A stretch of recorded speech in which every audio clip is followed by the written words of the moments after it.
payment bills. I have to payment bill. I have to pay my taxes, pay my back taxes. I have to pay my mortgage, pay my internet bill. I have to payment bills. I have to payment bills, bitch. Payment taxes. I have to payment bills, bitch. Day to day, tips to tips, to pay bills and things. Eventually things will get better, but kind of stuck right now with how things are. That's why I'm trying to make money. I have to pay bills. You know, I have to pay bills. I have to payment bill. I have to payment taxes. Bills. I have to payment bill. I have to. If you want to sit here and you want to pretend like you're holier than thou, I'm better than those content creators, man. Because I have a job where I work 9 to 5 and I bust my ass at my job and I earn a paycheck, man. And then I come home. See, I'm not on the internet begging for money all day, man. See, I'm better than them, man. No, you're not any better. Everyone's the same. No one's better than anybody else. Get your ass out there and fucking work, bitch. Hello? For now? That is a business related, and I do still have it. It's WWE champion time. Go. Thanks for the money, stupid fuck. I love it. Go. By eBay. Hell! It's been tough. I always think that it's my fault. Drinking gin. Yep, I'm toxic. I love Hulk Hogan's dick. My ass is so fucking stretched. Oh, no you didn't, you motherfucking piece of shit cocksucker. Mark my fucking words. I'm coming for you. For now? Go. Thanks for the money, stupid fuck. I love it. Go. By eBay. Hell! Hateful slurs. Lame brain pieces of dumb fucking hateful slurs. Why am I toxic? I love it. Hey, Mr. Burnell, you there? I am present. Right, I understand. He's claiming that he's got $5,000 a month in expenses and only $5,000 a month in income, and net's about $35. It's Kevin's fault.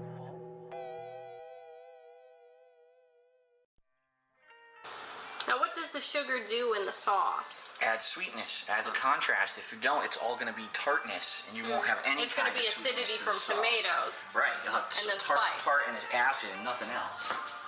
All right. So now we got to stir all that in, and then we add our final ingredients, and then the meat.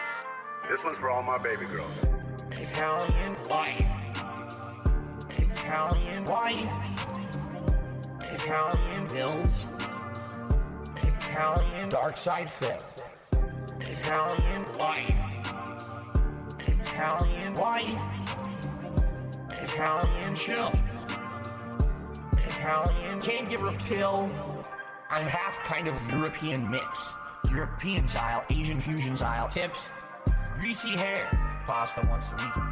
The authentic style, Asian fusion style, Italian. Guess what else we're going to add? What? Sausage. Italian sausage. That's going to go in here too. I love sausage. I have had many varieties. Italian wife. Italian wife. Italian bills.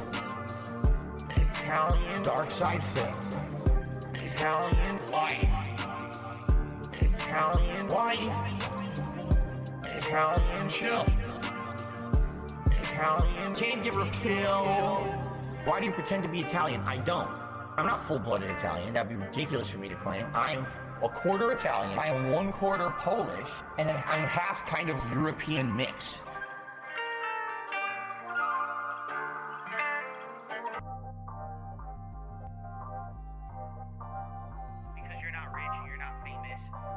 this and you're not that. You had an opportunity to be, but you blew it all. And I said, well, oh well. I'm proud of that. I guess I'm proud to be a loser. This one's for all my baby girls. I'll be the guy on level 1. I streamed myself masturbating. I'll be the guy. Fuck life. I'll be the for thousands of children. I'll be the guy on level 1. You're still on mission 1. I'll be the guy on level 1. Level 1. Married happily, paycheck to paycheck happily, meaningful relationship, meaningful life with a family. And that, by the way, I have to raise money to pay 2 big bills next week. All my utilities are due next week. Tomorrow, if I stop streaming, I would not be able to get a job. So it would be the end of my life. But outside of that, everything else is good in my life. You know what I mean? So I'll be the guy on level 1. I streamed myself masturbating. I'll be the guy. Fuck life. I'll be the for the thousands of children. I'll be the guy on level 1. You're still on mission 1. I'll be the guy. I'll be the thousands of children. When your life is all positive instead of negative, it's a much better situation. Big ups to your dad, and I can tell you that from personal experience. Look at my life now. I have a beautiful wife. I have a beautiful life with a family, right? Everything here is so much better than what I had before. Why? Because I'm a positive person.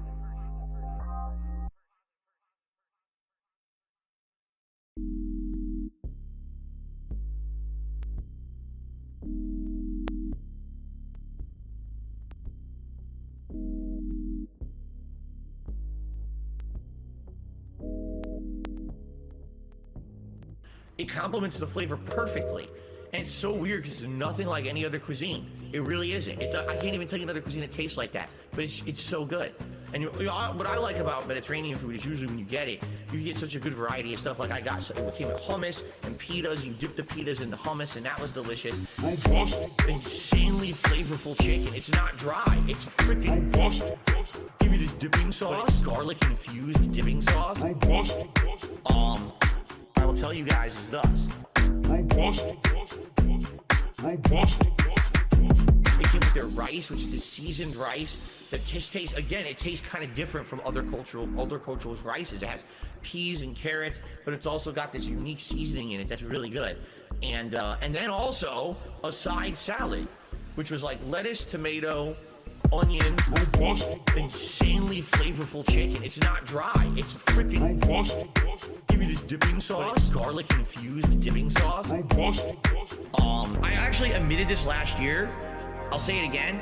I actually do play some mobile games. I do. All right. The ones that I play are free to play or incredibly inexpensive. Like you spend $1 here or there to make progress. This one's for all my baby girls. Got me that gotcha. I love it. Got me that gotcha.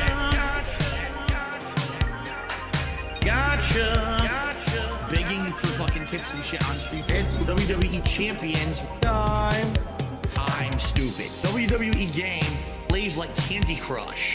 Moving gems around, breaking colored gems. I love it. Again, it's pay to win. The more money you sink into it, the more characters you can summon, the higher chance you'll get the better characters, etc., etc. All right? Got me that gotcha.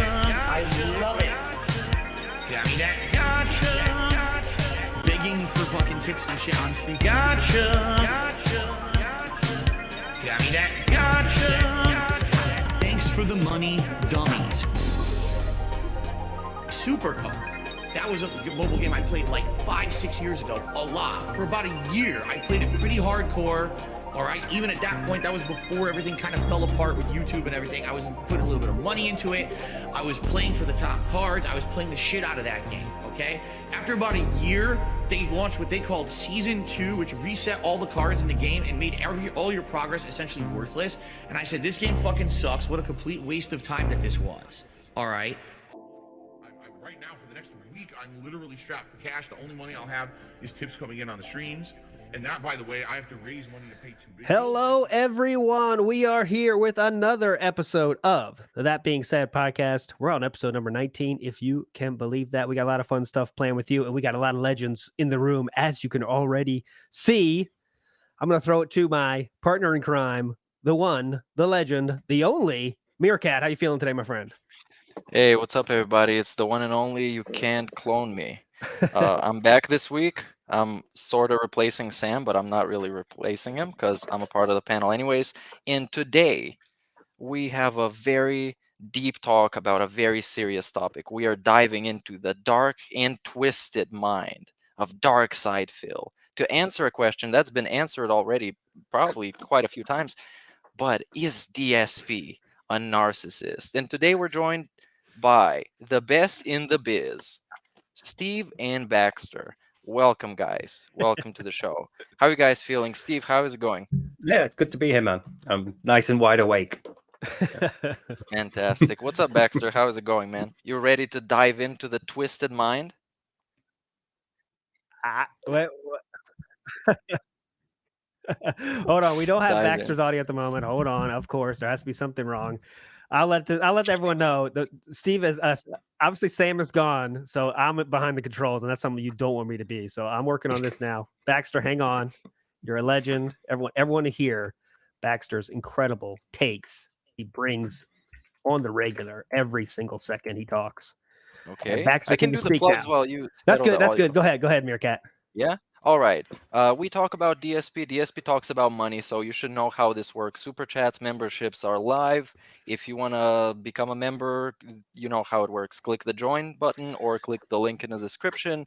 You can send us tips in super chats and all that shit. That's all appreciated. Big ups, everybody. Now let's see if Baxter's audio is live. Baxter, can you say something? Hello, hello. Yes, it's working. Go Yes, ahead. it works. Okay, thank you. Okay. I am happy to be here, and I'm looking forward to this podcast Awesome. very, very much. Let's get into it. All right. And before we get started, though, I got some inspiration from our one and only Phil with the 8-ball. And I thought, you know what? I want to integrate some fun stuff here. So I thought, what do I want to do? So I'm going to have a few incentives to share with you guys. First is going to be anyone that drops $2 today. Meerkat's going to drop a deuce, and we'll film that and send that to you. That's the first. $2. Meerkat drops a deuce. Next, we're going to have, if anyone drops $1,000, I know it's a big ask. We got some problems. $1,000. I will pour this Thousand Island into my pants. Thousand Island dressing in the pants. $1,000. That's all we're asking for. Come on, you As you can guys. see, we need some help. We really need some help these days. We got, oh my God, we got like $3 million in super chats yesterday, but that doesn't matter at all. We need tips. Okay. So all I'm worried about is tips right now. Last thing, this is a big one. You know, I thought it might be a fun thing. Want to have an interactive thing going on here. If you donate your whole paycheck, you get to choose what That Being Said member sticks this payday up their ass. Okay. You get to choose that. You are in control. What the hell is And that? let me know, this is king size. So this is extra special. I thought it'd be something nice to do. It's part of the holidays. This is going up someone's ass, but you choose, okay? You have the power. Last month, how many people voted on who gets the payday in their ass? 5 people. You guys have the power. Go to dspgaming.com or whatever the fuck that website's name is. Make your voice be heard. Whose ass is getting the payday? Again, that only happens if someone donates their whole paycheck. So we hope to see that. I want to make sure everyone's smart in here, but that is all a joke. We won't do any of that nonsense. But that was what we were thinking for some fun stuff, because Phil thought some fun stuff this week. Come on, I mean, Let me see if I got this straight. So if somebody gets a payday and sends their payday to us, someone of us gets a payday up their ass. Exactly. That's a good idea. Just a fun thing. I didn't It's sign up not for this. serious. It might not catch on. It might not catch on, but hey, I thought it was something fun. So there you go. As Phil likes to do with that 8-ball. And I so badly want to start with that, but I do think we should go back a little bit in time. And we got to get a lot of time for questions with these two legends here. So we're going to speed through kind of the week in review, I think it's fair to say, because we got so much to cover. But so I think to start, let's start about Ask the King and what Ask the King has become for a DSP stream. I will task the big brain of Baxter here first. Could you please tell me the difference between a random Q&A that happens every fucking day and an Ask the King segment? Could you let me know what kind of benefits I can receive if I can ask a question on Ask the King instead of a random Q&A? Go ahead, Baxter. I'm going to make you do that. Yeah, well, obviously you don't see the difference there because random Q&As, mostly for free, But the King of Hate. No, the King of Hate, not the King of Hate. What was the podcast called? Ask the King. That's the That's one. the king, yeah. Ask the King segment. We go deep diving into those questions. We're going to listen to them. We're going to analyze them. And then we're just not going to answer them. Yeah. Because we're just going to run our mouth for 5 minutes and then actually not answer the question. And that's the deal and the difference between a random Q&A segment where you do on-the-fly answers versus well-thought-out questions. There you go. I think you covered it beautifully. I mean, for me, there's not much to talk about here outside of that one wild line he had about having kids or something. He said, look, anyone can have kids. It's easy. It's just about, he tried to make it some kind of holier than thou segment about like trying to be out. He can't, I'm not good enough to have a kid, but a lot of people do that. And he, of course, he still makes everything about Ask the King is just a pity party. That's all it is. It's join the king for his pity party where every question becomes about him and how someone has failed him in the past. I mean, that's what it is. Mostly, yeah. I have this one segment he talked about. There was a question about what should YouTube do about hate speech, and the sub question was where does freedom of speech end? Spoiler alert: he didn't answer the sub question, but technically he talked, I think, about 7 minutes about that question, and the simple summarized answer was, YouTube should do something. I don't know what, but I want to be involved. There you go. I just saved you 7 minutes of rambling. That's how all questions are, by the way. Anyone else, anything else to talk about? Oh, gee, we got our first tip here for $10 wanting to the deal, and thanks so much for that. Yeah, well, that is awesome. But anyone, any question you want to talk about, Meerkat or Steve? Did you see that the cat is out? That's what the donation's for. The donation was for the cat. The cat is being seen here. Beautiful right, thing. Any other serious business from that can we talk about? It was really just a nothing burger. No, it's basically his sort of like, I'm just going to vent for a bit. I'm going to. I think like literally the only difference is between that and a Q&A is that you see your questions printed out, because that makes it feel like, oh, this is the job. I have printer. I need printer ink, and I've got the questions prepared in advance, and it's still. I'm going to spend this time just ranting. Like you said about the one about hate speech, is no indulgence in where does, freedom of speech and hate speech, where's the line drawn? And that's a really interesting thing that you can talk about with your audience, especially if they're, of a wide variety of people who will have a wide variety of opinions. Mm-hmm. But he doesn't engage that. He doesn't want to go like that level of thinking. Instead, he's got an opportunity to rant about how bad he's had it on YouTube. So yeah. I know you're fed up with this. I'm sorry. Yeah, that's the last time, motherfucker. Catch it later, I promise. Meerkat, anything to add there for Bass the King? Just one thing about having kids, he kind of completely missed the point. And it reminds me of this other time when he said that, why would he have kids, dude? He made a bunch of internet videos. That's going to be his legacy. Oh, yeah. Beautiful DSPism. But he kind of missed the point because it's not making the kid that is hard. That is the very pleasurable and quick and easy part. It is... Please don't. Everything that comes after the kid is born that is actually a part of having the kid that makes it difficult. Yeah. So yeah, completely he took the question because it said having kids as literally having a kid, and it's like, Phil, it's easy for you because you're done within like a minute. That's your part done. But the point is when people say I'm having a kid, or we're having a kid, or we have a child, it means they're in the process of raising one. They have a child. They literally have one right now. They're raising it. So it's all that's the issue. But he says, no, having a kid means literally the process of fertilization. That's it. Yeah. That's easy. Another case of him like part of the question he wants to answer, what he can run with, and sticking with that. But go ahead, Baxter. Yeah, the gall to have even the simplest idea to say that procreation is nothing special. It's how we survive. Hello. I mean, everything that comes after that. And it's typical of Phil. I got some quotes obviously from Poems Mystery, legendary person on Twitter to follow. But he said, the hard part is make a beautiful human being out of what you created. I mean, it's nothing wrong with who says that? Who says that? Like, it's not a bad thought. I get the thinking, but make a beautiful human being out of what you created. Like it's an art project or something. Hello, fellow humans. I'm trying to fit in. Lay still, cat. I'm trying to fit in. I put on my human skin. I make human children. I eat human food. I'm just like you guys. Give me your human money. Having sex with someone of the opposite gender and impregnating them so they can have a baby is easy.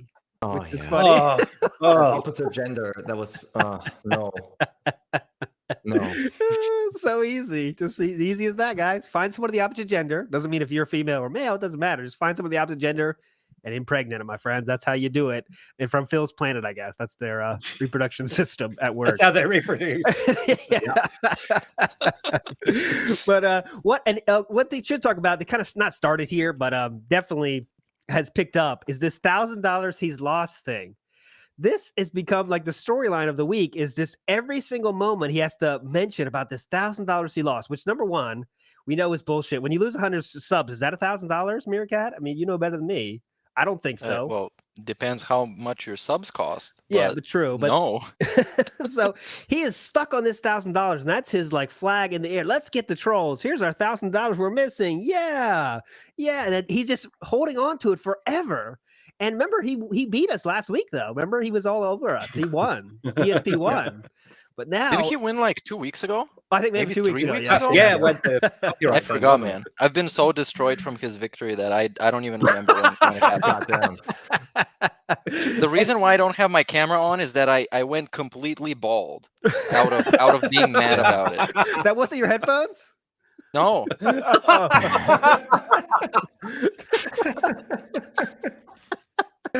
You're lucky. Headphones cause a lot of problems, man. But yeah, it's just then now every single stream has to be $1,000 is mentioned, and it's such a fucked up thing when people donate all these. Let's get into another topic I want to talk about. A broad topic is this new thing of like super chats. It's now, it used to be kind of a smaller thing, right? Hey guys, I prefer tips. You know, things are tight. I got 2 big bills this week. You know the whole spiel. Now he's not even hiding it. He's like, guys, we're good on super chats. We're good on super chats, guys. I need tips. I mean, what the fuck?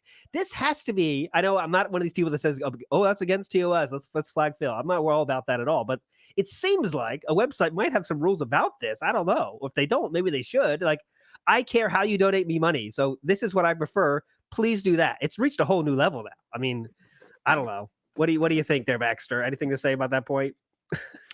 Yeah, well, that $1,000 excuse is basically the dead horse he's going to beat until, well, I'm going to guess until the end of the year. Remember how the trolls scammed me out of $1,000 because of copyright strikes? It's gonna get brought up a lot. Like, it scarred him like that Burger King sandwich. Yeah.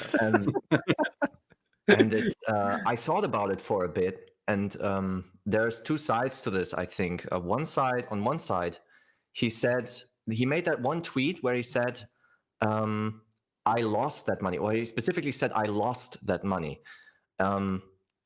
If you think about it, how he phrased it, I actually came to the conclusion that he really believes that those are actually his members. Already, he has them already in possession. I own them already. They're mine. They should be mine. Now I lost them. Now, on the other side, of course, businesses, they make predictions and they say, okay, we're going to have this many customers in the next month. They're going to have less. They're going to say, oh, okay, we lost those customers.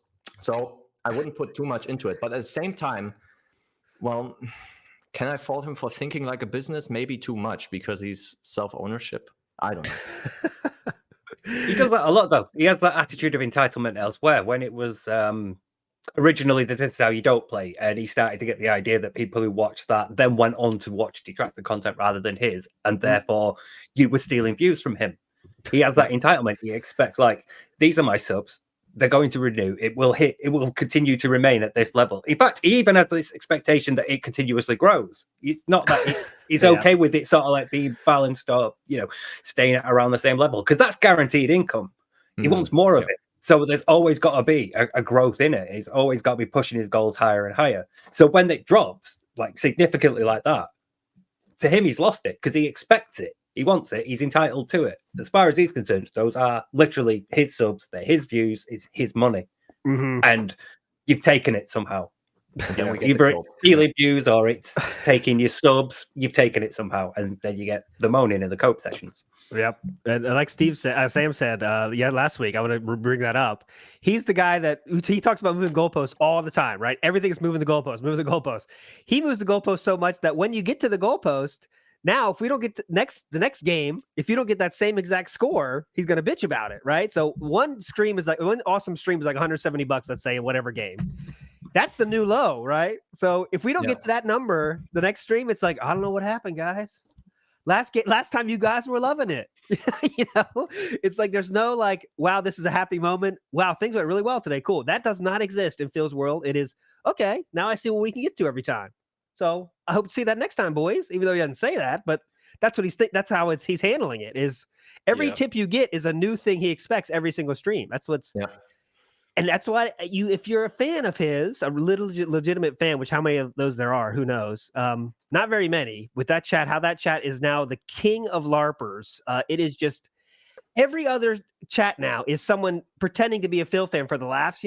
I really was not on board with this theory before, but I really dug into the chat, and it's real. It is real. There's people saying the most crazy shit. Like Nathan Wong, I felt bad for him. Made a tweet about it. He got me. He got me hard. Really? He says the funniest stuff. Like he's like, no one. If this had good netcode, Phil couldn't be beat by anyone because he has amazing aim and the fastest reaction time of anybody here.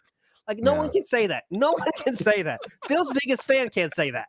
You know what I'm saying? I don't think so. But yeah, Meerkat, sounds like you knew about this LARPing thing. I'm new to this LARPing world, and I'm definitely enjoying it. I don't know what they get out of it. That's what I want to ask the boys below me about, because what do you get out of that? I don't know, but go ahead, Meerkat. You get some laughs, I guess. I mean, you get to have DSP think that he has more fans than he actually does, and you get to have some fun pretending to be much, much stupider than you actually might be. Or it's real, and he's just really dumb.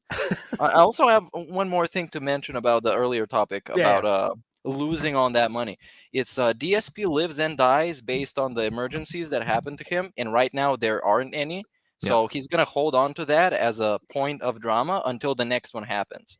So keep expecting until the next drama happens for him to complain about being robbed.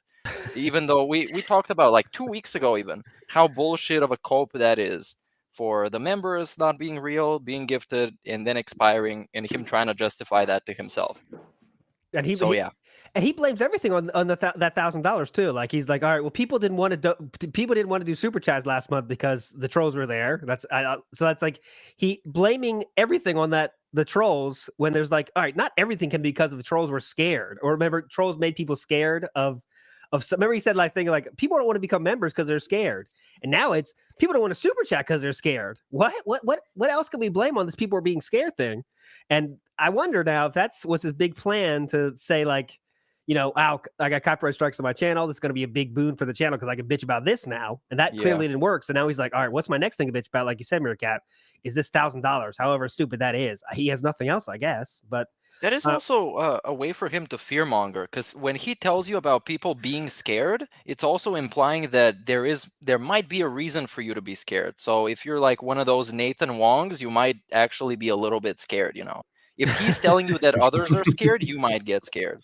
Yes. It was literally just about to say that, because you can tie it to like his narcissism and things like that, his entitlement, his need for control, all that sort of stuff. You can tie it to a lot, but it's also a method of control because he's painting detractors and anybody that's a troll, anybody that's not part of Phil's group as, look, they are liable to dox you. People are scared of these people.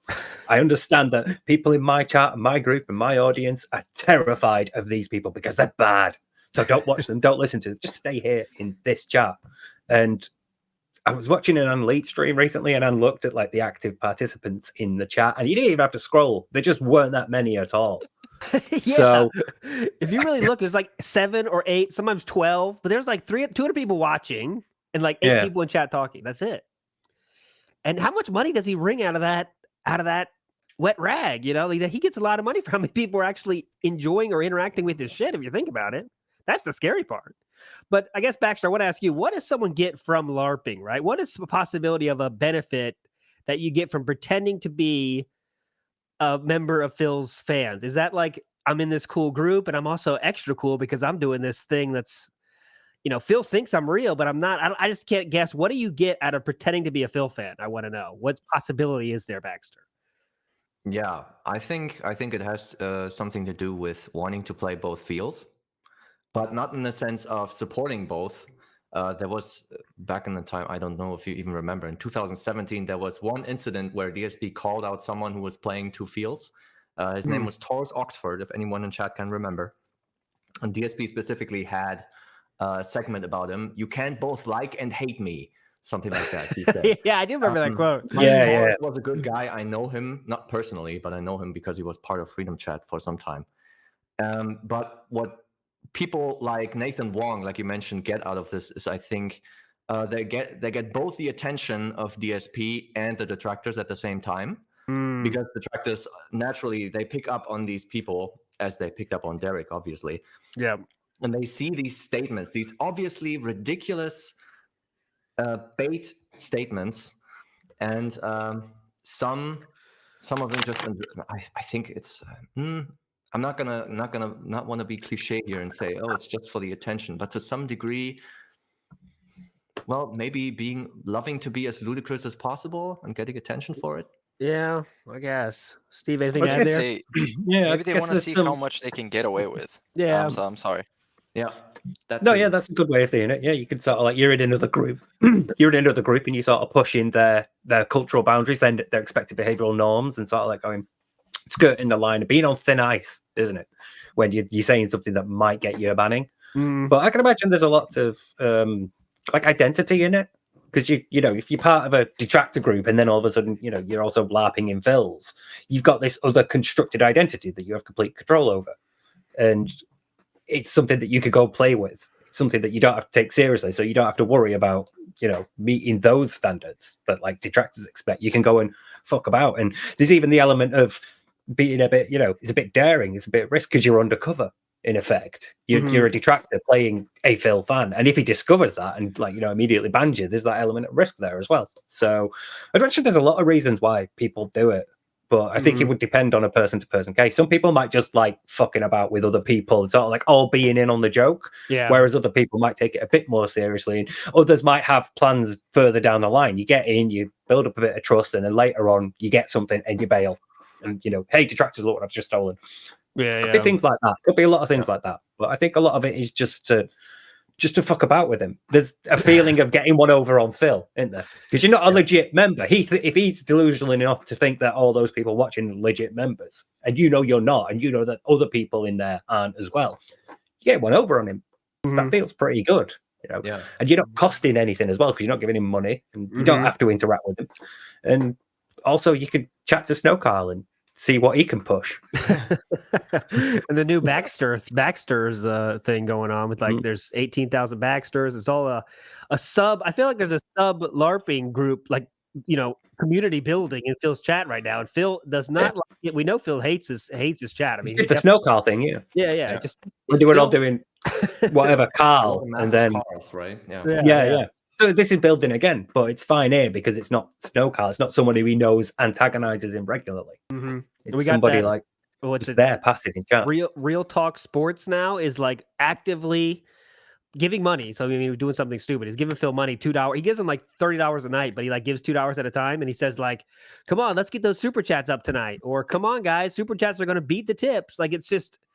He's giving money, I guess, so he's allowed to do that, because Phil, if you were giving him money and saying that, that's an instant ban, of course. But he's just giving money to let him say that, which feels even more sad than even just LARPers, because, like, all right, I'll just give Phil money so I can say something I know he doesn't like, but I'm still giving him money. He'll take your bad words if you give him $2 with it every single time. And it's this weird thing that's coming. And Phil is, Phil hates streaming. I said before, Phil hates gaming. I don't think that's true. I think Phil hates streaming, right? Streaming's the problem, because he has to interact with people he literally hates, right?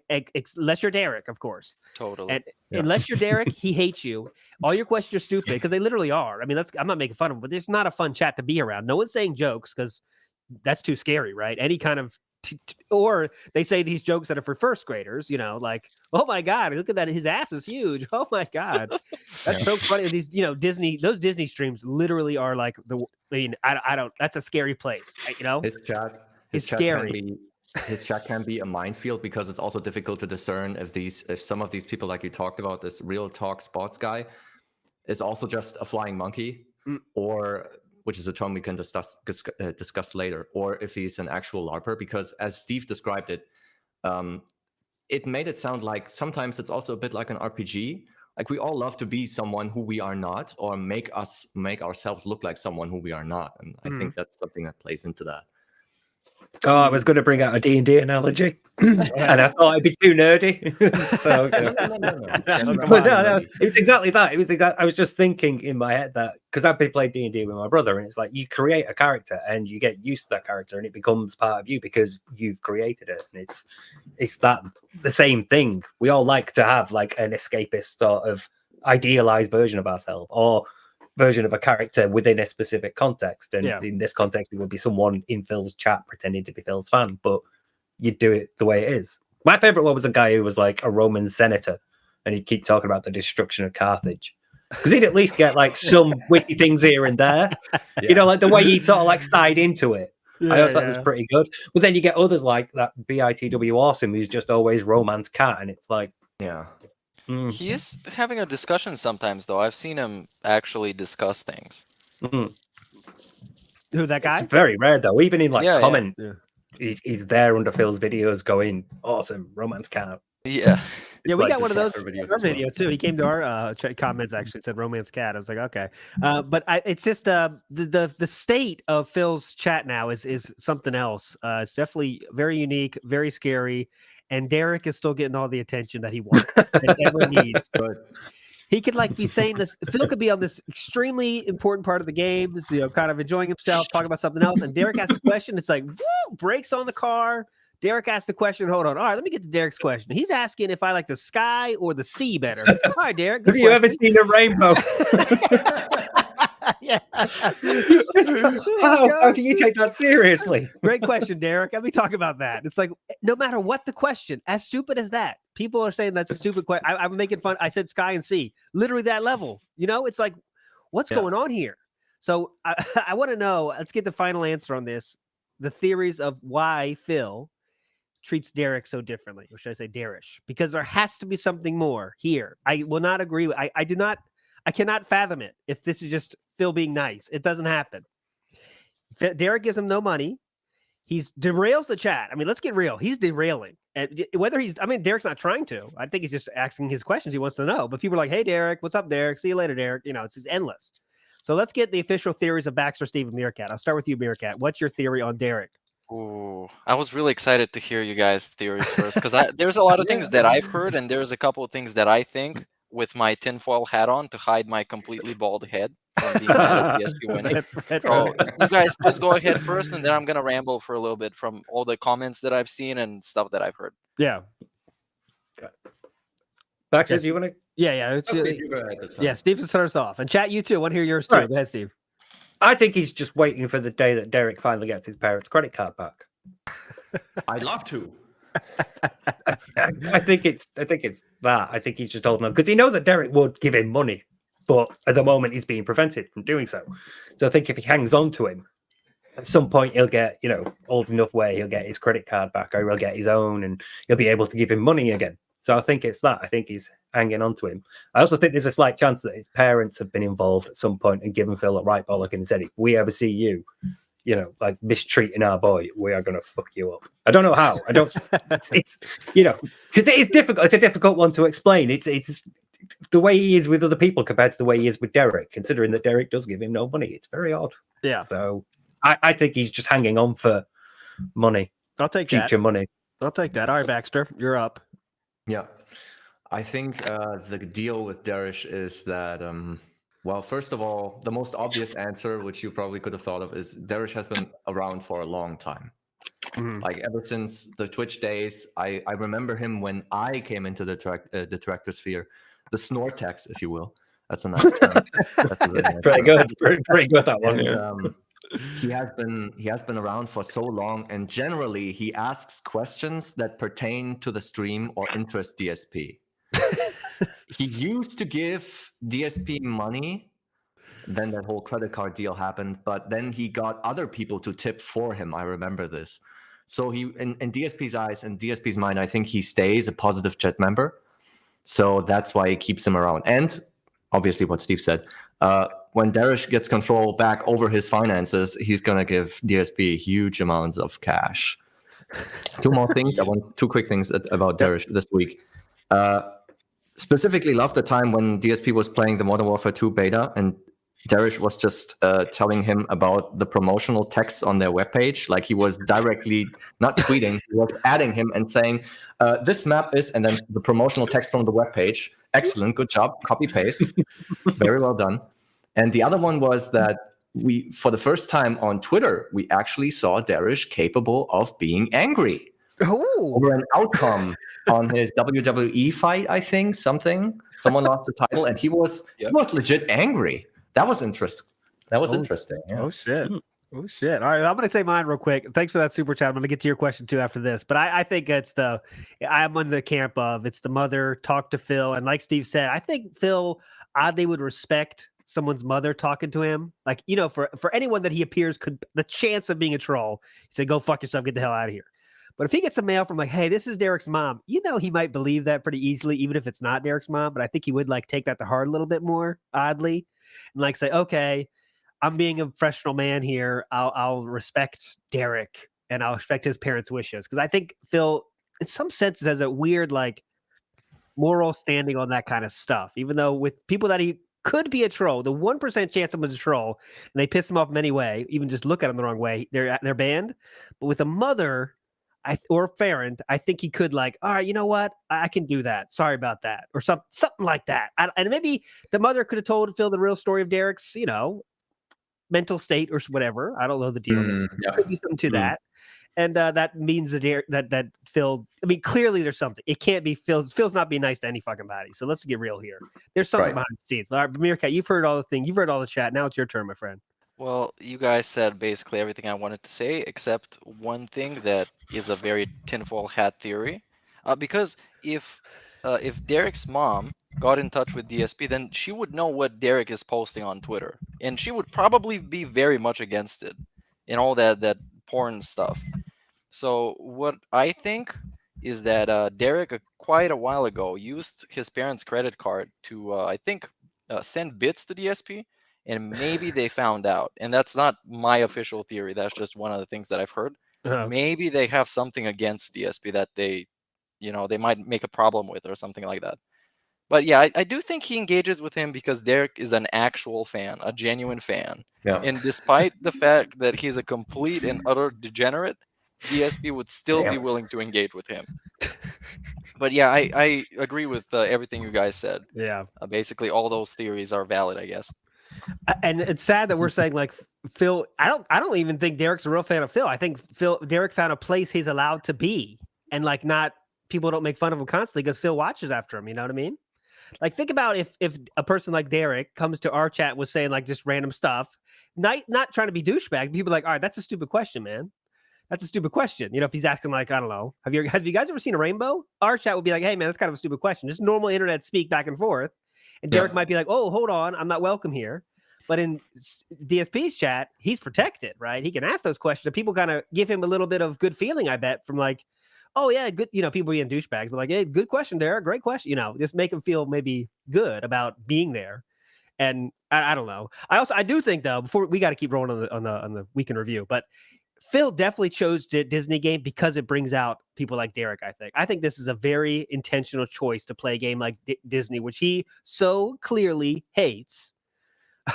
But he's still playing it. There's no excitement. There's no anything in that game for anyone that likes video games in a normal sense. It's just like no real challenge either. Yeah, it's easy. Fuck no. So, God. Yeah. I think he's really doing that on purpose to get this kind of Derek-esque fans in the chat because clearly they support. And I don't know. I think it's all a big idea from Phil to play this kind of game because who fucking wants to see this game? Nobody. Yeah, I can see some comments in chat calling out that people in DSP's chat actually sneak diss and make fun of Derek constantly. I've seen this too. They impersonate him too, which is hilarious. That's right. Point where you can't even tell apart the real Derek from the fake ones because they're all equally stupid. It's very funny. I remember the real one got banned a lot of times because of those fake ones. Yeah. That's the goal. That's the good ops. If you get the real one bigger, that's some good ops. All right, man. Okay, let's move on a little bit. Don't want to get into this too much. Oh, let me get to your question. We had a super chat question. I want to ask that one. What's the final frontier in the story of how low Phil will go? Decent point, bro. We who knows how low it's gonna go. We're on the way there. Will Phil ever get his wife on OnlyFans? I doubt that. I doubt that, my friend. Only whales. Oh, that's what we call a whale call. Wow. All right. Phil bitched about Twitch. Any comments there? He Twitch announced their 70-30 split. Phil, of course, had to say everything except that he got kicked out of Twitch. So he's asking everyone, ditch Twitch, everybody. But Phil didn't ditch Twitch. Twitch ditched Phil. But any comments on that Twitch bitching? Anything? It is a 50-50 split now, though. That's the controversy that they made it less. And there was a gambling thing that they banned gambling, but they still keep hot tub streamers on the platform. So big ups Twitch. I think there was he was spreading some misinformation about that, because he said something like, he said they're getting rid completely of the 70-30 split, even though it's like people who have it, partners who have it right now, get it until they earn 100,000, something like that. So he wasn't very specific. He was just like, "Oh my God, Twitch is dumb. They're fucking over their creators. It's so bad. I'm so glad I'm done with them." Oh he's glad. 100,000 in total revenue is something that pretty few of the streamers that are on Twitch actually make.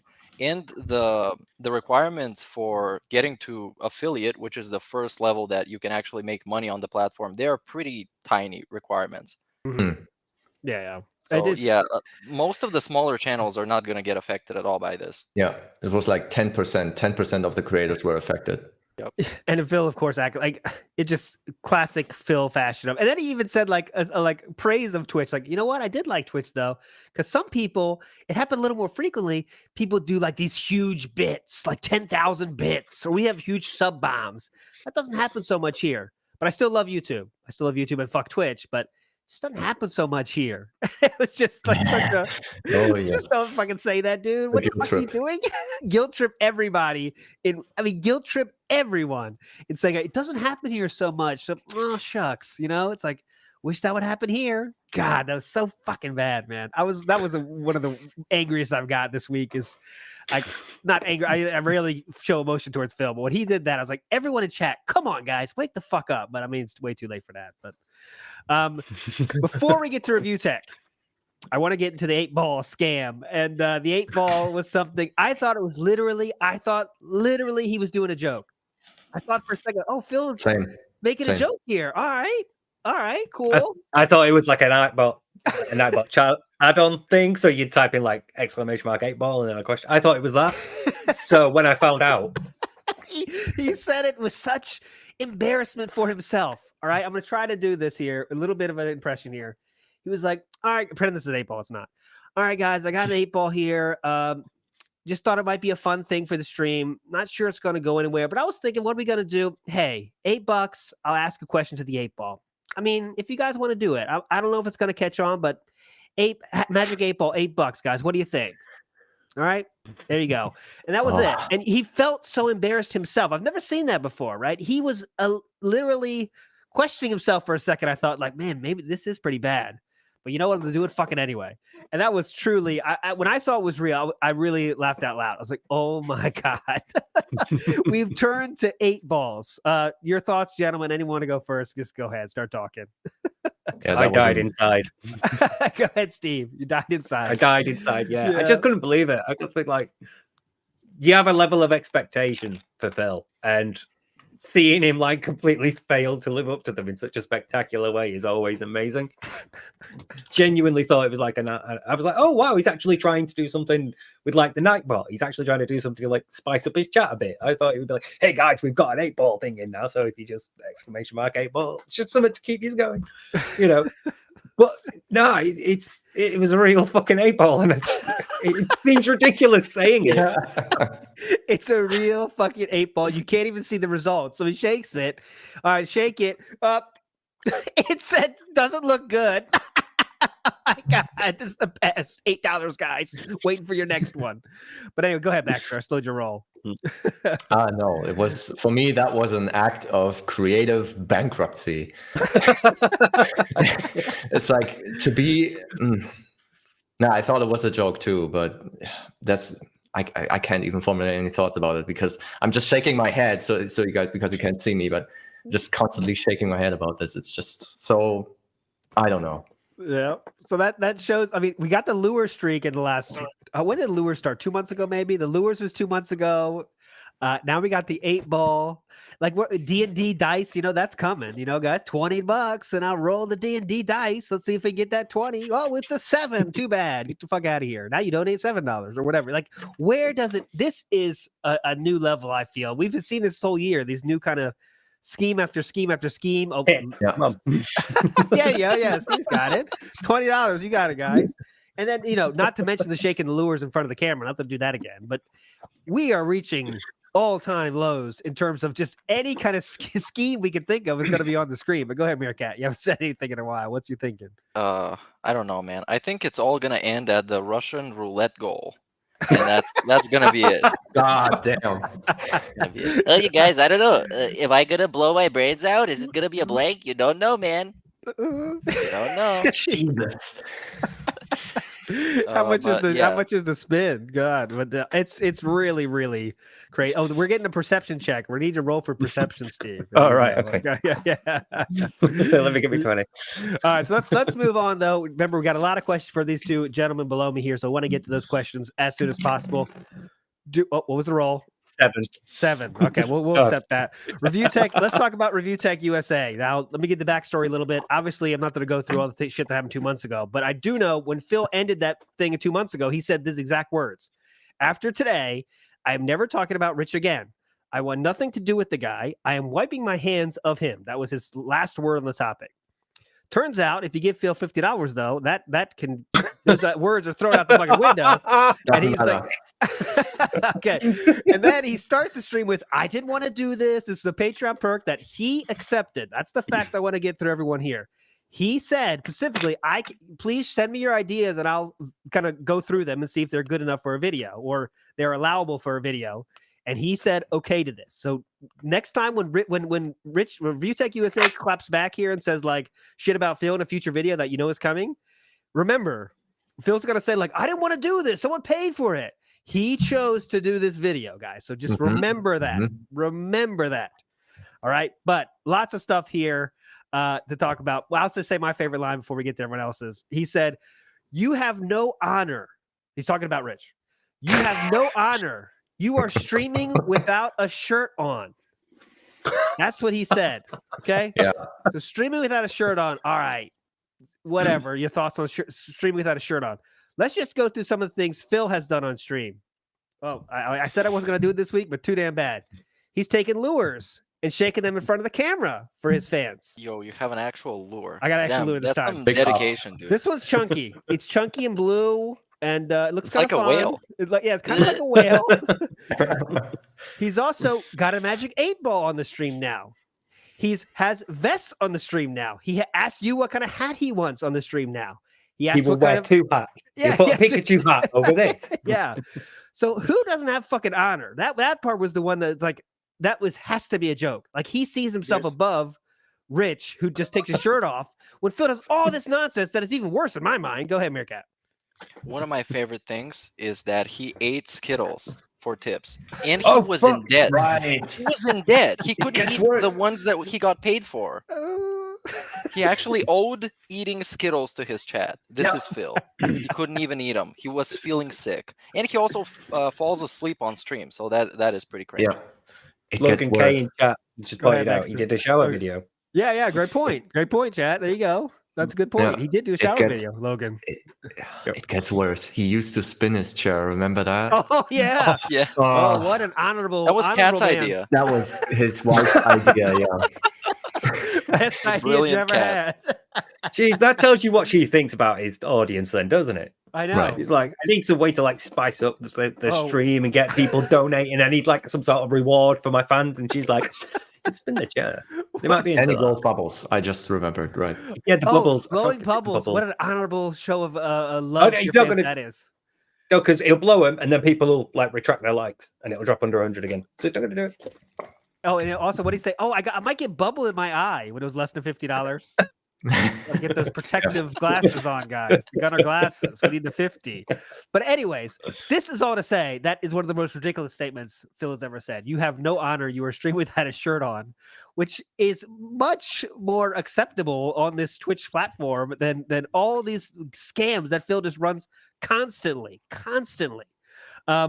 Anyone? Okay, forget about the honor line.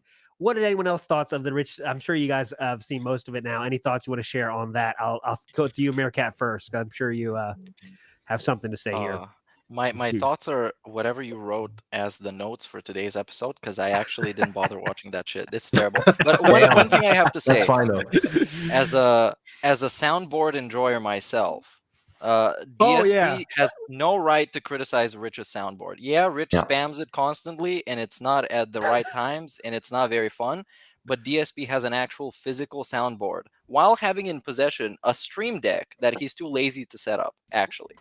So the point here goes to Rich on the soundboard. Yeah. And that bit where he was doing it in general. He'd set up in general where he was like, he's got 2 screens. What's the point of that? Oh, yeah. He's like, what the fuck? You've got like the PS5 and Xbox boxes behind you. Right.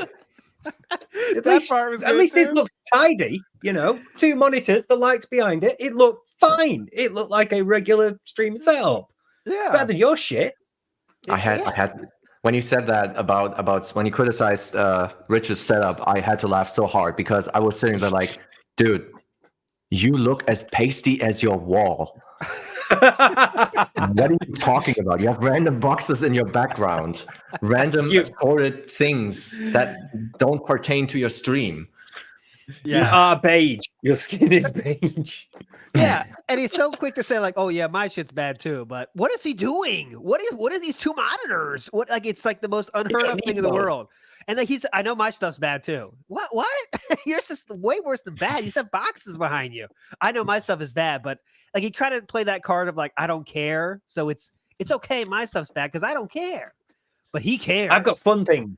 I've got fun things. Yeah. That's what it is. I've got like a Pac-Man Ghost BS move. Got, like, Street Fighter thing. Video game art. That video was just such a deplorable display of projection. Like I think the last 15 minutes of it was about something that DSP had no idea of because it was about Rich's family. So he had genuinely nothing to say. So only the first 25 minutes were actually a good display of parts of his narcissism. And what was the example I wanted to bring up? Lost my train of thought there. I think the only thing I wanted to mention was what he said at the end. He called Rich close to being a sociopath, showing that he has no idea what sociopathy is. Anti-personality disorder. Exclude all that. And then he said, and you're a degenerate. Congratulations, man. Can you sink any lower? Well, real recognizes real, you know what I mean? Yeah. Definitely. Takes one to know one, right? Game respects game. My favorite thing too, because the first half was like Rich was just bitching about Phil kind of, and like one of his chat just stupidly go over it. One of his chat wanted Rich to go over one of the troll videos made about Rich, and Rich was like, "No, about that. I don't even care about that." But when it got to the wife part, like apparently his wife and Rich had a little kind of a. There wasn't even a fight. It just went back and forth a little bit. But Phil got so excited. He was like, "Oh, hold on. Let me really try to listen to this." Doesn't sound like one of his family members, he said. Yeah, but who's him? If anyone looks at his like coffee maker, he's like, "Oh my God, they get into my personal life about everything." It's like he was so fast to get on that. Like, "Oh, hold on. Oh, that doesn't sound like his wife." He's just it literally entered into the world of Rich detractordom right there for a second. It got excited.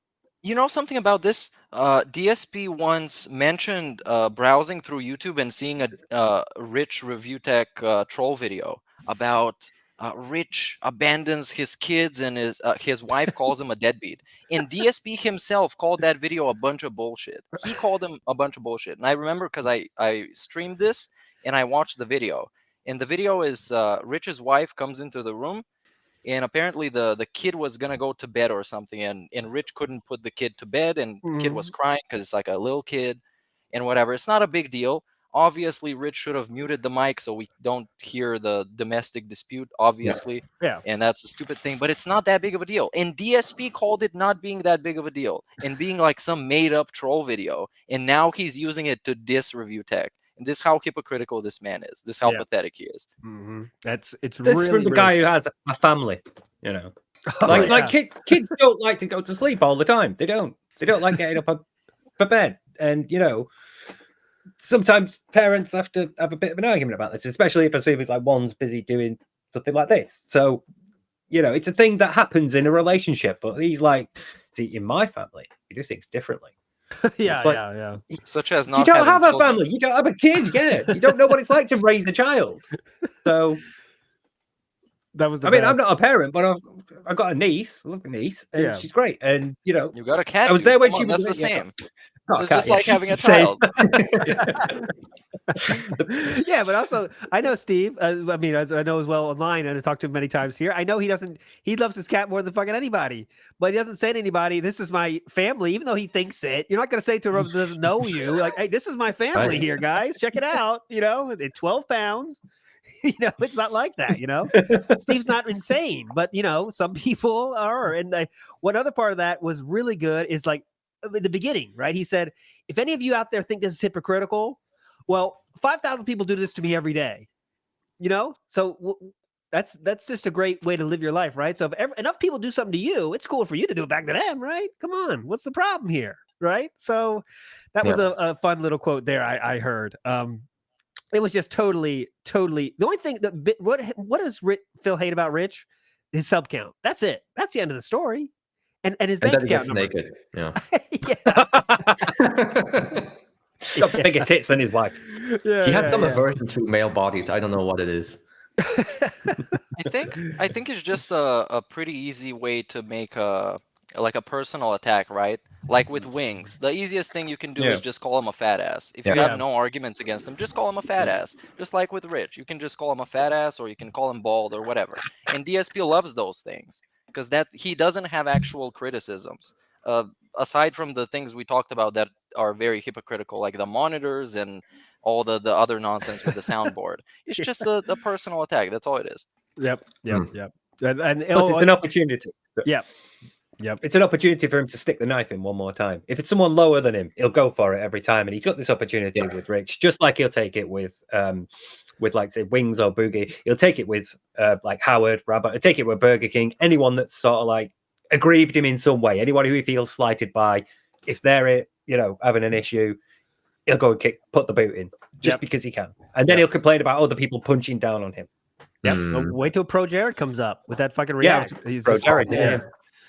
That's going to be fun when he goes back on that. And wait till, remember, guys, Review Tech's going to come back. He already said he is. He's already said I'm going to make a video about this. And watch Phil say, well, why can't he let it go? Why can't he let it go? So remember who didn't let it go, right? We know who didn't let it go. It was done and dead, this little Review Tech versus DSP nonsense. It was done, right? But then Phil decided that $50 is worth it. And there we go. It's too good to pass up. Yep, that's beautiful $50 with those amazing Patreon videos. With that said, I think it is. That being said, I should have said. With that being said, we should get to our questions, Meerkat. So you're going to be charged of the long list of questions we have, and of course we have. If you have any questions in chat, please let us know. And Meerkat, you're in charge of asking the questions to these beautiful people today. Come on, dude. I thought we were going to have a narcissism discussion first. Oh, okay. Sorry that's about the whole clickbait part of the stream, right? I was so excited to do this. So let's pass the ball to the two professionals here. Yes. In the house tonight. Carefully selected from the pool of thousands of children who talk shit about DSP. These are the most qualified minds we got, and us too, me and ALT. Yep. Now, me and ALT, we don't have any credentials to talk about narcissism, but we will anyways because it's fun to call people narcissists. Exactly. And it's very entertaining for people watching. So, you guys, I don't know who's going to start off first and how we're going to structure this, but narcissism and dark side Phil, let's go. That's what we wait for. The first thing we should point out is that we will probably use different terms for the same thing. When we talk about Phil, I'm going to call him a vulnerable narcissist or an insecure narcissist because those are the terms I've heard. Whereas I think Baxter would call it a covert narcissism. Covert, that's it. Yeah. But the same basic thing. It's a narcissism whose narcissistic traits don't come from a genuine belief. They come from some sort of personal insecurity, and they're a mask for that, rather than genuinely believing he has all that and the world owes him. It's an insecurity thing. He believes he should have had all these things, but various forces were against him at the time. So when we talk about it like that, we use different words, but we are referring to that thing when we talk about like the type of narcissist Phil is. So, because the first thing that we've both done in our videos was sort of like define narcissism and sort of like make sure everybody's on the same level. We all know what we're talking about when we refer to like NPD and narcissism and covert and insecure narcissists. So it's good to sort of like get that out of the way first. But that's definitely the sort of narcissist I think he is. I've back and forth a bit when I first started doing it, because at times I thought, are you delusional enough? Have you lied enough that you now believe it? But more and more I'm thinking he's genuinely an insecure narcissist. It comes from a place of vulnerability for Phil. Okay, Baxter, what do you think about that? Yeah, from to directly address Steve, from what I understand, both overt and covert narcissism, they actually exist on a spectrum, so they can oscillate, and narcissists actually oscillate between those two modes. And I think from what I understood of the literature, it can be dependent on the mood. So if things go good for the narcissist, they start acting braggy, they start acting arrogant, and they start showing their achievements more. Whereas things go bad for them, they switch to the vulnerable narcissism. But it may be that it may be that's happened over time, because in the early days, Phil's very different in his narcissistic like manifestation, because he's getting all the YouTube money, he's getting the success, he's getting all the subs, and people are coming to his videos. So that's going to his head. Things are going well for him, so he thinks, I'm entitled to this now. So there you could say he's very overt, and over time, as things have changed for him, he's shifted along that spectrum and ended up at the covert part, the insecure and vulnerable bit, where he's like, I should have had this, but the world has betrayed me. Yeah, it's what could be the best example for it is the world has passed me by. That's like the core thought of vulnerable narcissism. Like, I guess I'm just not good enough, or no, not even that. That's wrong. I take that back. It's more like I think the world just doesn't understand my genius. That kind of feeling. Before we go deeper into narcissism, I want to make the distinction, because there's a stigma in narcissism. Narcissism is a personality trait. It's a trait like calling someone lazy. You can call someone a narcissist. So it has nothing to do with calling them having a narcissistic personality disorder, because that's something that comes from the DSM-5. That's actually a clinical classification. What we're talking about is subclinical. So we're not diagnosing DSP or anything. Disclaimer: we are not. I'm at least not a therapist. No, I'm not either. But I do think he's more clinical now. I think he's less and less capable of living his life. I think it has gotten to the point where it's interfering with his ability to live his life too much. I'm more inclined to agree with you here, because I think it takes great toll on the development of his personality to some degree, because he, as we talked about in chat last week, I think. No, it was during the phoning it in. He has genuinely no interest in being social anymore. And I don't think it comes from just not liking people. It's something, I don't know if he understands that he's too confrontational, too disagreeable, or if it's because of his narcissism to some degree. I don't actually know that. I do think he's reached the point where he needs to, like Steve said, it kind of affects his life, where he needs to justify everything he doesn't like in a way that is acceptable to him. Yeah. Just like with the gifted subs, and feeling like he lost $1,000. That's just a cope. That's just a delusion. And it's really easy for somebody who's watched them as much as we do to just say, damn, this dude is actually not living in reality, like on a factual basis. He's coping over every single thing that has ever happened to him, to the point where now we've reached the point where he needs to go back and cope about stuff that have happened in the past that have hurt him, with people that have hurt him in the past, like with Pro Jared, with Rambo and Howard, Keemstar, Wings, Rich, all that shit he needs to cope with. And it's very bizarre. And it really, I do think it hurts him in reality and the way that he can socialize with people, because he's totally, completely disingenuous in approaching every single situation. Right. It's actually a term for this in psychology. I think it's genuinely called reality check, when you check your notions or cognitions against reality and see if they hold true or not. And he doesn't do those things because he doesn't talk to people or go outside. So they're just automatically true because he believes them to be true. I want to talk about. I definitely think that's true, and I want to know about what starts this, right? So, if anyone saw, my wife was on the show last week. You can check that on the channel. She had a thought, and I want to ask you guys. She said that, remember, he was bitching about that Burger King, right? And it takes kind of a special person to bitch about a Burger King for a fucking year. Yeah. She said her idea, I just want to run it past you guys, that when she thinks his internet fame should follow him everywhere, right? So the treatment he gets online should exist everywhere in his world. And anywhere that it doesn't exist, that means that's where the anger comes out and frustration at things come. And then if he doesn't get it long enough, right, from the outside world, he says, I don't need the outside world anymore, right? And just that part goes away too, because he knows he can't get the treatment he thinks he expects from the outside world. So he's like, all right, well, fuck that shit. I don't want to be social at all then, right? Is that something that you think can happen? Like, you know, like when you get this high of being this internet celebrity and getting rich off it, let's be honest, he was back then.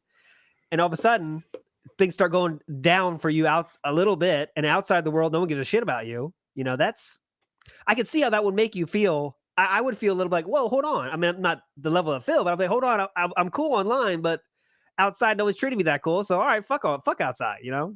Paired with insecurity, I think that could be perceived as some form of hurt, I think, yeah. But go ahead, Steve.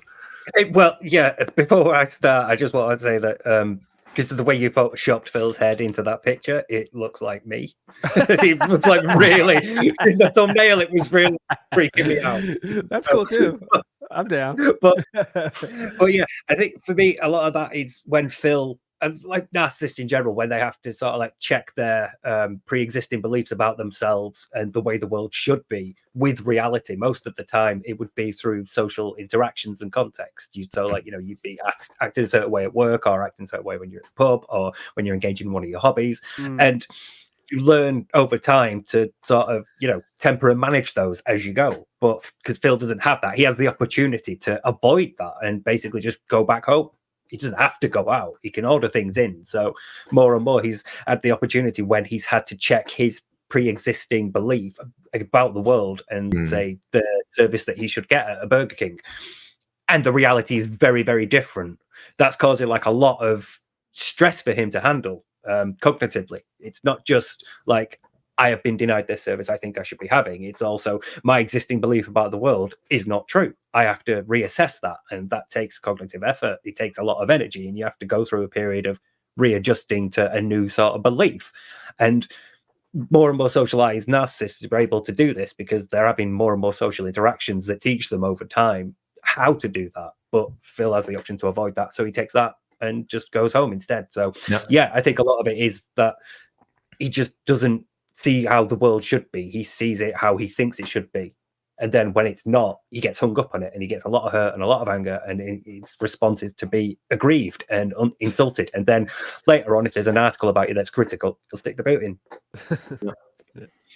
And the worst thing about this, I think, is that he found people to validate the way he feels, and not just to validate it with words, but to give him money for that. So he can talk all that shit he wants about being mistreated by Twitch and everybody else, and somebody's gonna swing by, drop some money, and say, "Yes, Phil, you're right."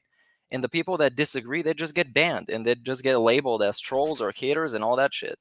Yeah. So even if they're right, they have a point. They spend like hours and hours making videos and streams making that point with like facts, like Steve does, like Baxter did, like we do on the podcast. They just get labeled and dismissed anyways. Yeah. Because he has that option. Go ahead. No, I was just saying, because he has that option to do that. He can order in just as easily as he can ban you from his chat. So yeah, it's an easy way for him to deal with it. And here we are at the point I was talking about before, because I was mentioning a term that is deeply connected with narcissists, is flying monkeys. That reference, if you know, I think it was, I haven't seen a movie, The Wizard of Oz, I think. Wizard of Oz. Yeah. Yes. There are flying monkeys there. And basically they do, I think, something to a queen's bidding without questioning it. Yeah, and that's basically what gets flying monkeys, I'm going to explain it this way. Flying monkeys are people who act on behalf of the narcissist. Basically, they can be his enablers, but most of the time they are. And they're the people, yes, I agree with you. Yes, you are doing the right thing. Yes, I think you are that person. And they're basically telling the narcissist, now I have to take a step back, because narcissism technically is when you put a false self over your true self. You're being someone you're actually not. And they're actually confirming his false self, saying, this is actually you. This is who we believe you are. We want you to be this false self. And his chat is mostly full of flying monkeys. And that's why I think ironic fans are also somewhat hurt. They hurt DSP more than they help you make fun of him to some degree, because he believes them to be true to some degree. Yeah, they validate that delusion of my life is this way, I should be this way, I should be seen by people this way. They validate that. And as far as Phil's concerned, he don't care that they're, undercover detractors or people laughing or whatever. They're saying what he wants to hear. Yeah. So, in much the way that he would criticize us for all believing something because we all say it and therefore it must all be true. He does exactly that. Yep. Like, projection is obviously a defense mechanism for narcissists. It's one of the favorite ones. But I want to know, what do you guys, flying monkey thing? I definitely think that's spot on, of course. But what does a flying monkey get out of being that tool for the narcissist, right? I mean, what kind of personality does that take? Oh, I'd love to answer that for you all. Listen, okay. Flying monkeys, they're basically, sometimes, not all the times, but there are people of the conviction that if they just give the narcissism enough love, if they just give the narcissist what they want, if they just give them enough money, they can change him to be the right person they want him to be. And that's basically sometimes or most of the time, that's the reason they try to help him, air quotes, in that kind of way. They say, "Oh yes, you are great. We love you." And they think if they just give him enough love, the narcissist will heal naturally. But this won't happen, because the narcissism will just take his narcissistic supply. It's attention, money, think of it whatever you want, and he will take it and say, "Thanks, go away." And tomorrow when he wakes up, it's like, "I need all of that again, please." But he's not going to change. Wow. There was one thing I want to take this conversation into a little bit of more of a comedic direction. There was one thing that I saw in Baxter's video, fantastic video. One of the examples of passive aggression was the snorts and the burps. I'm very curious if that is true, really. If he does lean in on the microphone on purpose, we're not talking about muting the microphone, but intentionally beating the burp out of himself, just so he can be passive aggressive to the people that don't like this. Which is like probably 90% of people watching him. What do you guys think about that? And just want to add, we have the proof of him when he doesn't want to do it, he doesn't, right? When he doesn't want to, he can stop it. I listen to those old fighting game shows he used to call into. Not a single snort was heard, not a single burp was heard. Multiple times. We're talking for hours. Yeah. And on that bankruptcy call, nothing, right? So we know he can stop it if he wants to. I'll let you go there, Steve. Yeah, it's absolutely a domination thing. It's like, you complain about this behavior that I engage in. Well, I'm going to do it anyway. It's him setting up his position as the alpha in the group. He is the one in charge. And if you don't like it, you can piss off and go watch somebody else's stream where they don't lean in on the microphone and burp and snort. I think that's what it strikes me as anyway. It's definitely a dominant thing. Yeah, he's setting himself up socially. And I just want to touch on that as well for the flying monkeys thing, because there is also an element with Phil, especially in his group, there's also an element of social... what's the word I'm after here? Like being high in the social totem pole. If you're seen as like one of Phil's flying monkeys, you're seen as like valued by Phil. You're seen as approved by Phil. Phil likes you. Phil prefers you above somebody else who's more likely to be leaning band when they say something. So there's a social element of being like seen and respected and being higher. Think about like your regular chatter compared to OIC or Jax or 1 Minute Man or someone like that. They'll be valued higher because they give him money and they serve his purposes when he needs them to. So there's definitely a social element there as well. But I think it's that when he's doing the passive aggressive stuff, it's just him establishing that, no, it's my stream, my rules, and if you don't like it, there's a door. Yeah, I think the discerning factor there is that some people, you could argue that it could also be laziness just to mute his mic. But I think the discerning factor here is that he that he specifically leans into it. Like, that's intention. That's intentional, and therefore you need intention to be passive aggressive. You just don't do it because you want to, you left your car on 2 spaces because I was just being lazy. No, that's like, okay, you're not going to park here. I'm going to park here on 2 spaces. Interesting. I mean, Cat, anything else for this one, or going to get some questions? There's some questions that'll go There's some questions that'll go right in line with this for sure. Well, passive aggressiveness is just going to quickly point out that, like most ways that narcissists deal with being wounded in some way is to lash out and attack, and passive aggressiveness is an attack. So there's also that element to it where whatever it's said has insulted him in some way. It's offended his ego in some way. And the idea that you should clean up your behavior and stop being so disgusting is repulsive to him. It's offensive to him. So he's going to react by doing it more. It's going to attack back. So, yeah, it's definitely a wounding thing there. I got one here. There was a thing. Go ahead. Go ahead. I got a good question here from the Discord here that goes right in line with this, so it's right in perfect time. Phil always says that if you think the stream is boring, you're being boring. It's your fault, obviously, and it's the viewer's job to ask him questions. The viewer's job to keep him entertained. All this stuff. Is that also covert narcissism, or is that more just being lazy and not wanting to put effort in? Is that a part of it, like saying, hey, you think this is wrong? Well, that's you're being wrong. Is that kind of covert narcissism too, or is that something else? I guess Baxter. Yeah, I'll go ahead. Yeah. I haven't seen it that commonly discussed in literature. I have seen that one video from Dr. Fox, I think. He mentioned that covert narcissists, or vulnerable narcissists specifically, are chronically bored. And boring is not a nice feeling. Others need to entertain them. You need to entertain me, do something for me. And I think to some degree, I think I'm going just to ascribe this to projection. Basically, when someone says to him, this stream is boring, it's an attack on his personality or on how he conducts his streams. So he projects that onto, well, you must be boring then. That's basically the way he deals with it. Okay. For me, I think there's multiple things involved here. I think it's contextual as well. So, like, say the game's going badly and the stream chat is boring, you might be angry. So it might come from a place of like anger or expectation like that. But in other times, it might just be a case of entitlement of guys, we've hit this reward, we've hit this goal. So you guys think of a reward, think of what we can do for a marathon. I think a lot of it could be just entitlement from it. Maybe some of it is his ego invested in the whole, I'm an interactive streamer. You guys, you can vote in polls for things. You can suggest games to me.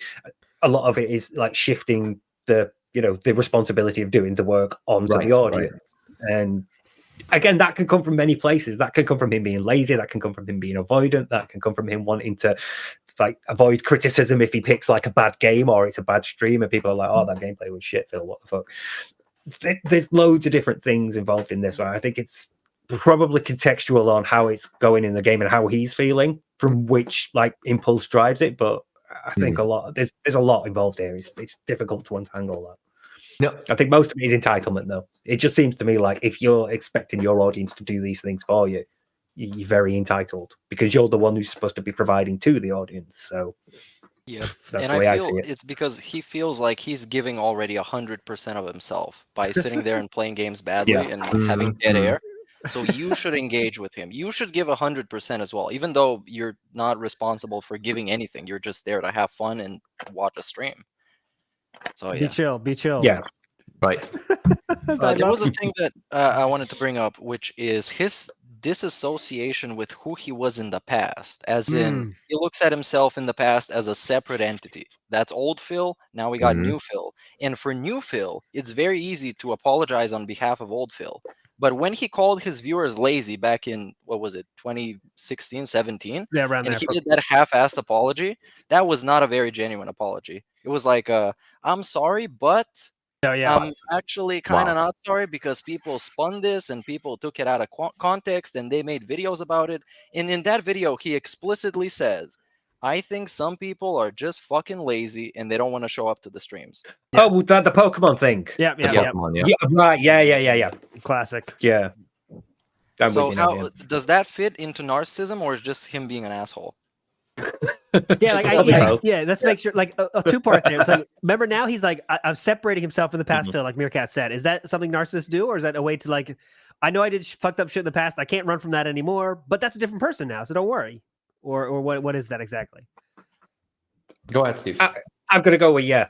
It just seems like it's his way of avoiding culpability, because he never fully apologizes for anything. He never fully accepts responsibility for it. It's always past Phil's fault. I was different then. I was playing a character then, so you can't hold me responsible for what I did in the past. And he seems to have like this weird arbitrary cutoff point as well for wherever he needs it to be.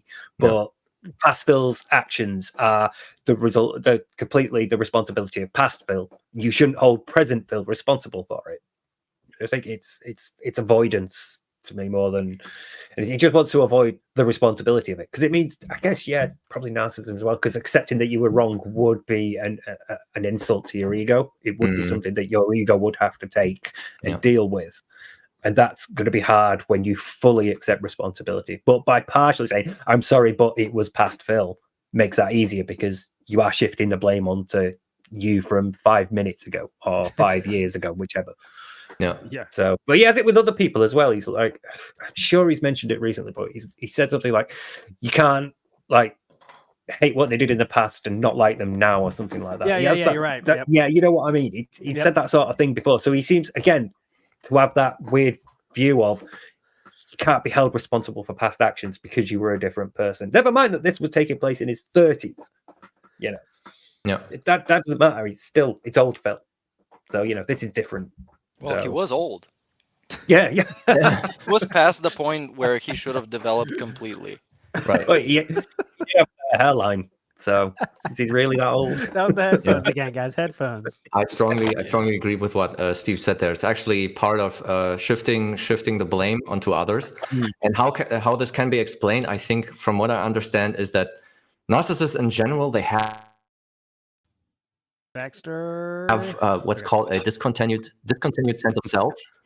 So they actually they don't see themselves as the same person they were yesterday. So they can't understand when someone comes up and says, you did something last week that was terrible, and they're going to counter with, well, that was me a week ago. That's not who I am today. So it's basically just shirking all responsibility.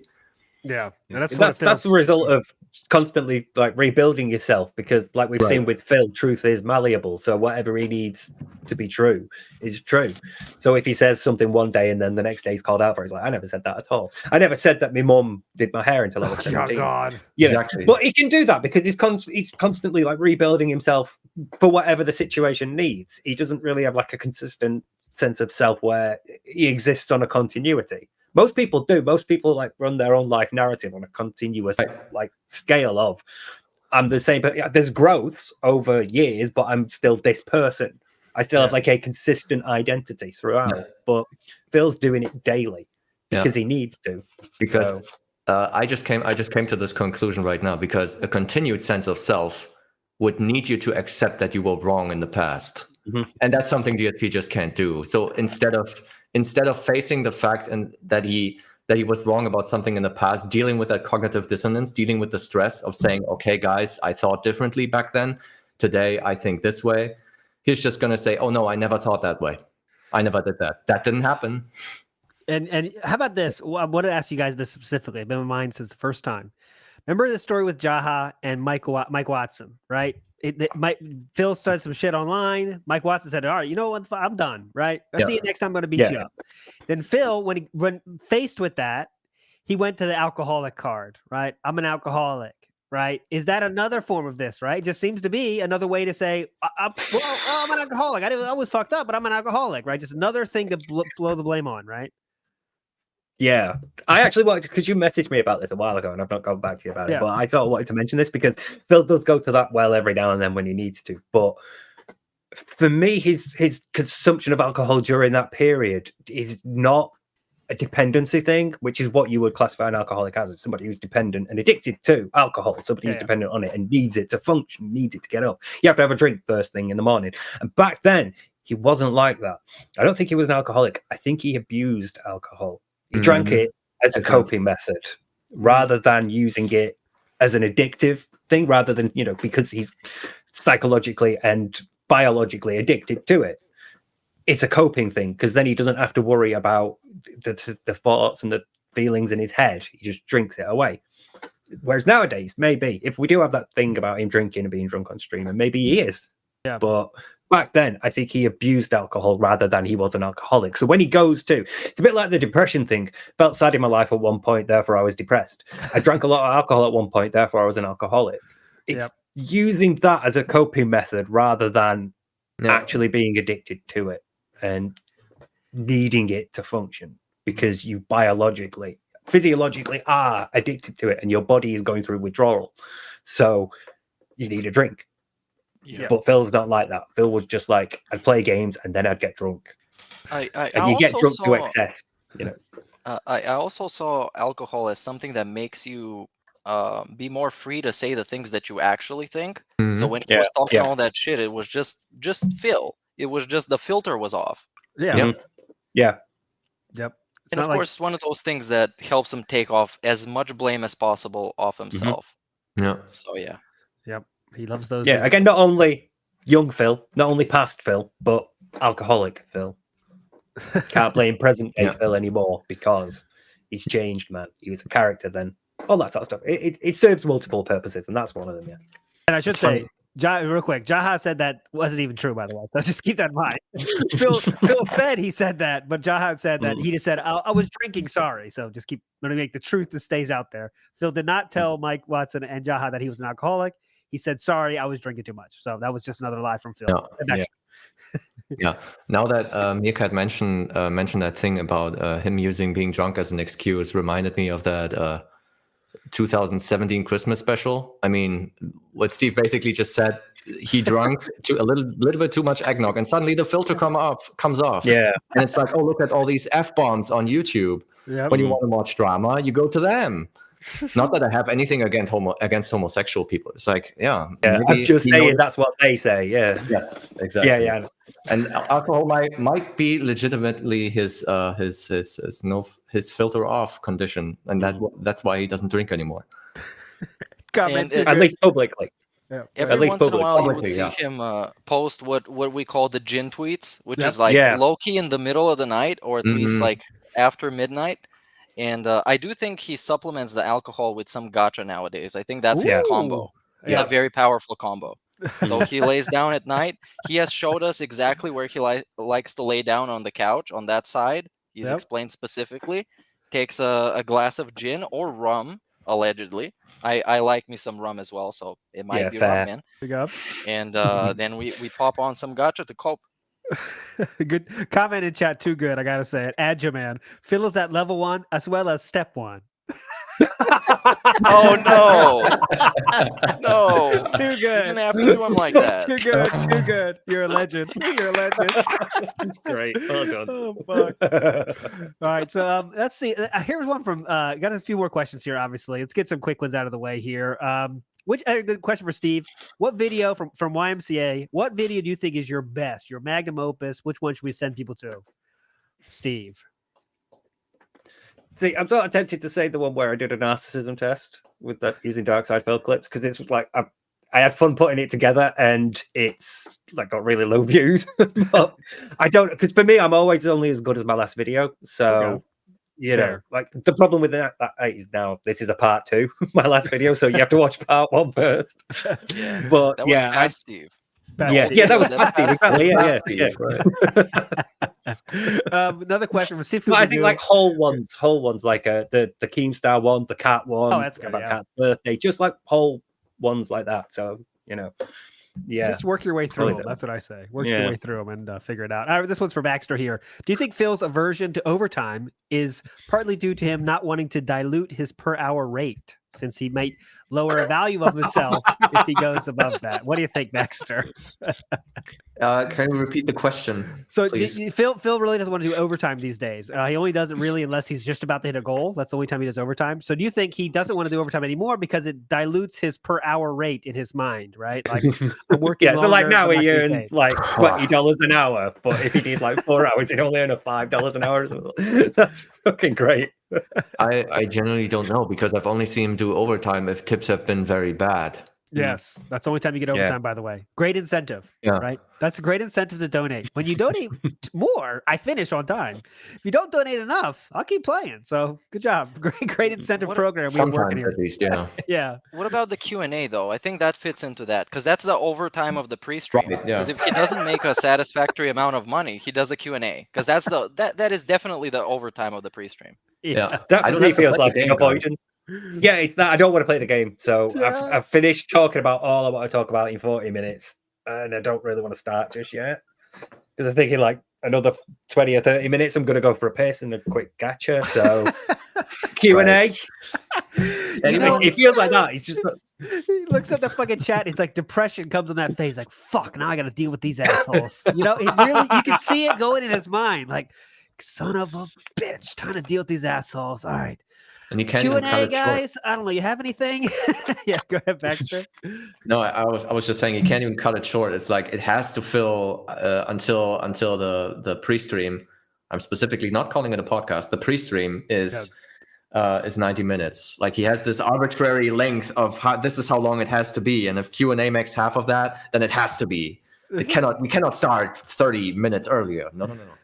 Oh, was it you? Because you've got that Twitter thread going on at the moment where you post like various moments. Was it you that posted the bit where he was like, I'm not going to take my pre-streams longer than half an hour. I'm going to have a quick brief thing, and I'm never going to drag it out. Yeah, that was old Phil. That was old Phil. That was someone else who posted that. But yeah, he said like, I'm not going to make pre-streams go long. I'm going to get right to the point, get to the important part of the game, and like clearly that's not the important part because fuck, he does not want to play anything. Do you think it's for ads? Do you think he's like looking at the clock thinking, in another 10 minutes, I can get another 3 ads on this? Oh my God. I hope not. That's a dark place. Because we know he'll monetize pre-streams, regardless of whether they're talking about a death of someone or not. He'll stick ads on them. Oh, damn right about that. It could be that.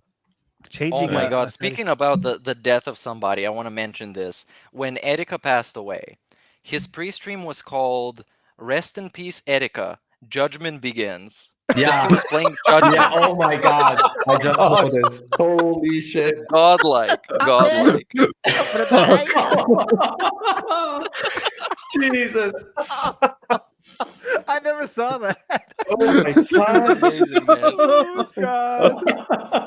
Oh God. He's not wrong. Judgment Begins, Erika. Respect. Sure, that was monetized for sure. He got a title, but when the Queen passed, brief mention, sure, she was a classy lady. She was a classy lady, yes. Classy lady. She's definitely a classy lady. What else could you say? Can't put her in the title, though. Can't put her in the title. Level 1 podcast episode, whatever. R.I.P. the Queen. Yeah, I wouldn't get enough clicks. So speaking of this, I don't know how long this show is gonna go, but since I got you guys here, we gotta talk about this. The Level 1 podcast. The name comes from Keemstar, obviously, because he got humiliated. Was this a way of him trying to spin a negative into a positive? Was this out of insecurity? Was this out of mental health, a midlife crisis segment? What do you guys think about this? Yeah, like he says, I'm owning the memes, but what is that really, right? What goes behind that? What's in the brain there about that move? Do you want it, Baxter? Oh no, I'll let you ahead this time. Thanks. Go ahead. Basically, yeah. He's trying to reclaim it and sort of like the same way that if you were an oppressed minority group and you had a certain word had been a slur used against you, and then as you started to get rights and become more socially, acceptable and started having a bit more social power, you might attempt to reclaim that word and recontextualize it. But the point is that these words all have like historical precedents where they represent generations of abuse, whereas this is just Keem calling Phil a wanker, basically. So there's not much to reclaim. But it's that basic sort of. Actually, is a wanker. Yeah. I know we've seen the video. Yeah, the camera was on that one time, but it's basically that. It is basically an attempt to sort of reclaim it and say, "Oh, well, you said it would hurt me, but no, I'm not going to." Rubber and glue, and it's a bit childish in a way, but it's the same basic impulse of I need to reclaim it and make it like I am owning the meme. Otherwise, it's gonna hurt because people will keep bringing it up. So, sort of like a way to kill it that way and make it safe for him. Yeah. Oh yeah, go ahead. Yeah, I think I just wanted to add shortly. I think it was hurtful the first time Keemstar said it to him, but I think if we follow his cognitive steps, it's like, if I keep saying this about myself, it's not as hurtful anymore. So when someone else says it, so that's basically why he does it, why he keeps owning the memes, so to say. But the thing that got me was the way he justified it by going, so what if I'm on level 1? It's nice here. Look at Green Hill Zone. Look at Green Hill Zone compared to Green Zone. It's nice here. And it's like, that's not the point, you wanker. Yeah, I have a beautiful anecdote about this. Go ahead. As you guys probably can tell, I'm somewhat of a fan of Mr. Peterson. Okay. And he had not a stage act. How do you call it? A lecture. He had a lecture where he basically described an example of one of his students. And the student basically had issues writing essays, good essays. So he helped her with it. And she gave up halfway through, basically saying, well, it looks like the teachers just don't like my essays. So instead of acknowledging that you're just bad at writing them, because where you're going to learn them in school, definitely not. Yep. She was content with her insufficiencies, and Peterson basically described it perfectly, saying that's not being proud of yourself. That's just arrogance. Okay. And that's basically just tying into what Steve was saying. Mm-hmm. Mm-hmm. Yeah, and he is. The way he's weaponized it as well is very arrogant, because he's saying it with the confidence of it is actually a reclaimed slur, when the reality is that it's not. Yeah. But he's using it like it is. You know, he's proudly got it above his head every day. Yeah. Every day he starts up his stream and it's there. And so don't forget what that means, right? He left out the part about fucking level 1 includes me asking you for money every fucking day and letting you know not 5 minutes go by without reminding you how I want tips, not super chats. I want not members, I want tips. Like, that's what level 1 is. And he left that part out of his little beautiful, oh, the Green Hill Zone is so beautiful. But that let's get to what that is. That's asking his fans for money every chance he fucking gets. That's level 1. That's literally what it is, right? That's level 1. Because yes, that was the whole thrust of the point. Yeah, that's what Keemstar was making. But again, another way of go ahead, Steve. Another way of flipping it is by misrepresenting it, because he does that a lot. Any criticism that he'll have, he'll find a way to misrepresent it and then attack that. And that's what he's done here. The issue is that Keemstar was saying, you are on level 1, you have not advanced in your career. You are not at a point where you are, like, you know, self-sustainable, where you're not relying on begging for tips. You just turned down 50k for a couple of hours work. And to Phil, it's like, I'll call it a level 1 podcast. It'd be great. I'll show you. I'll be proud of being on level 1. And it's like, totally missing the point of the attack, basically, the criticism that's been made.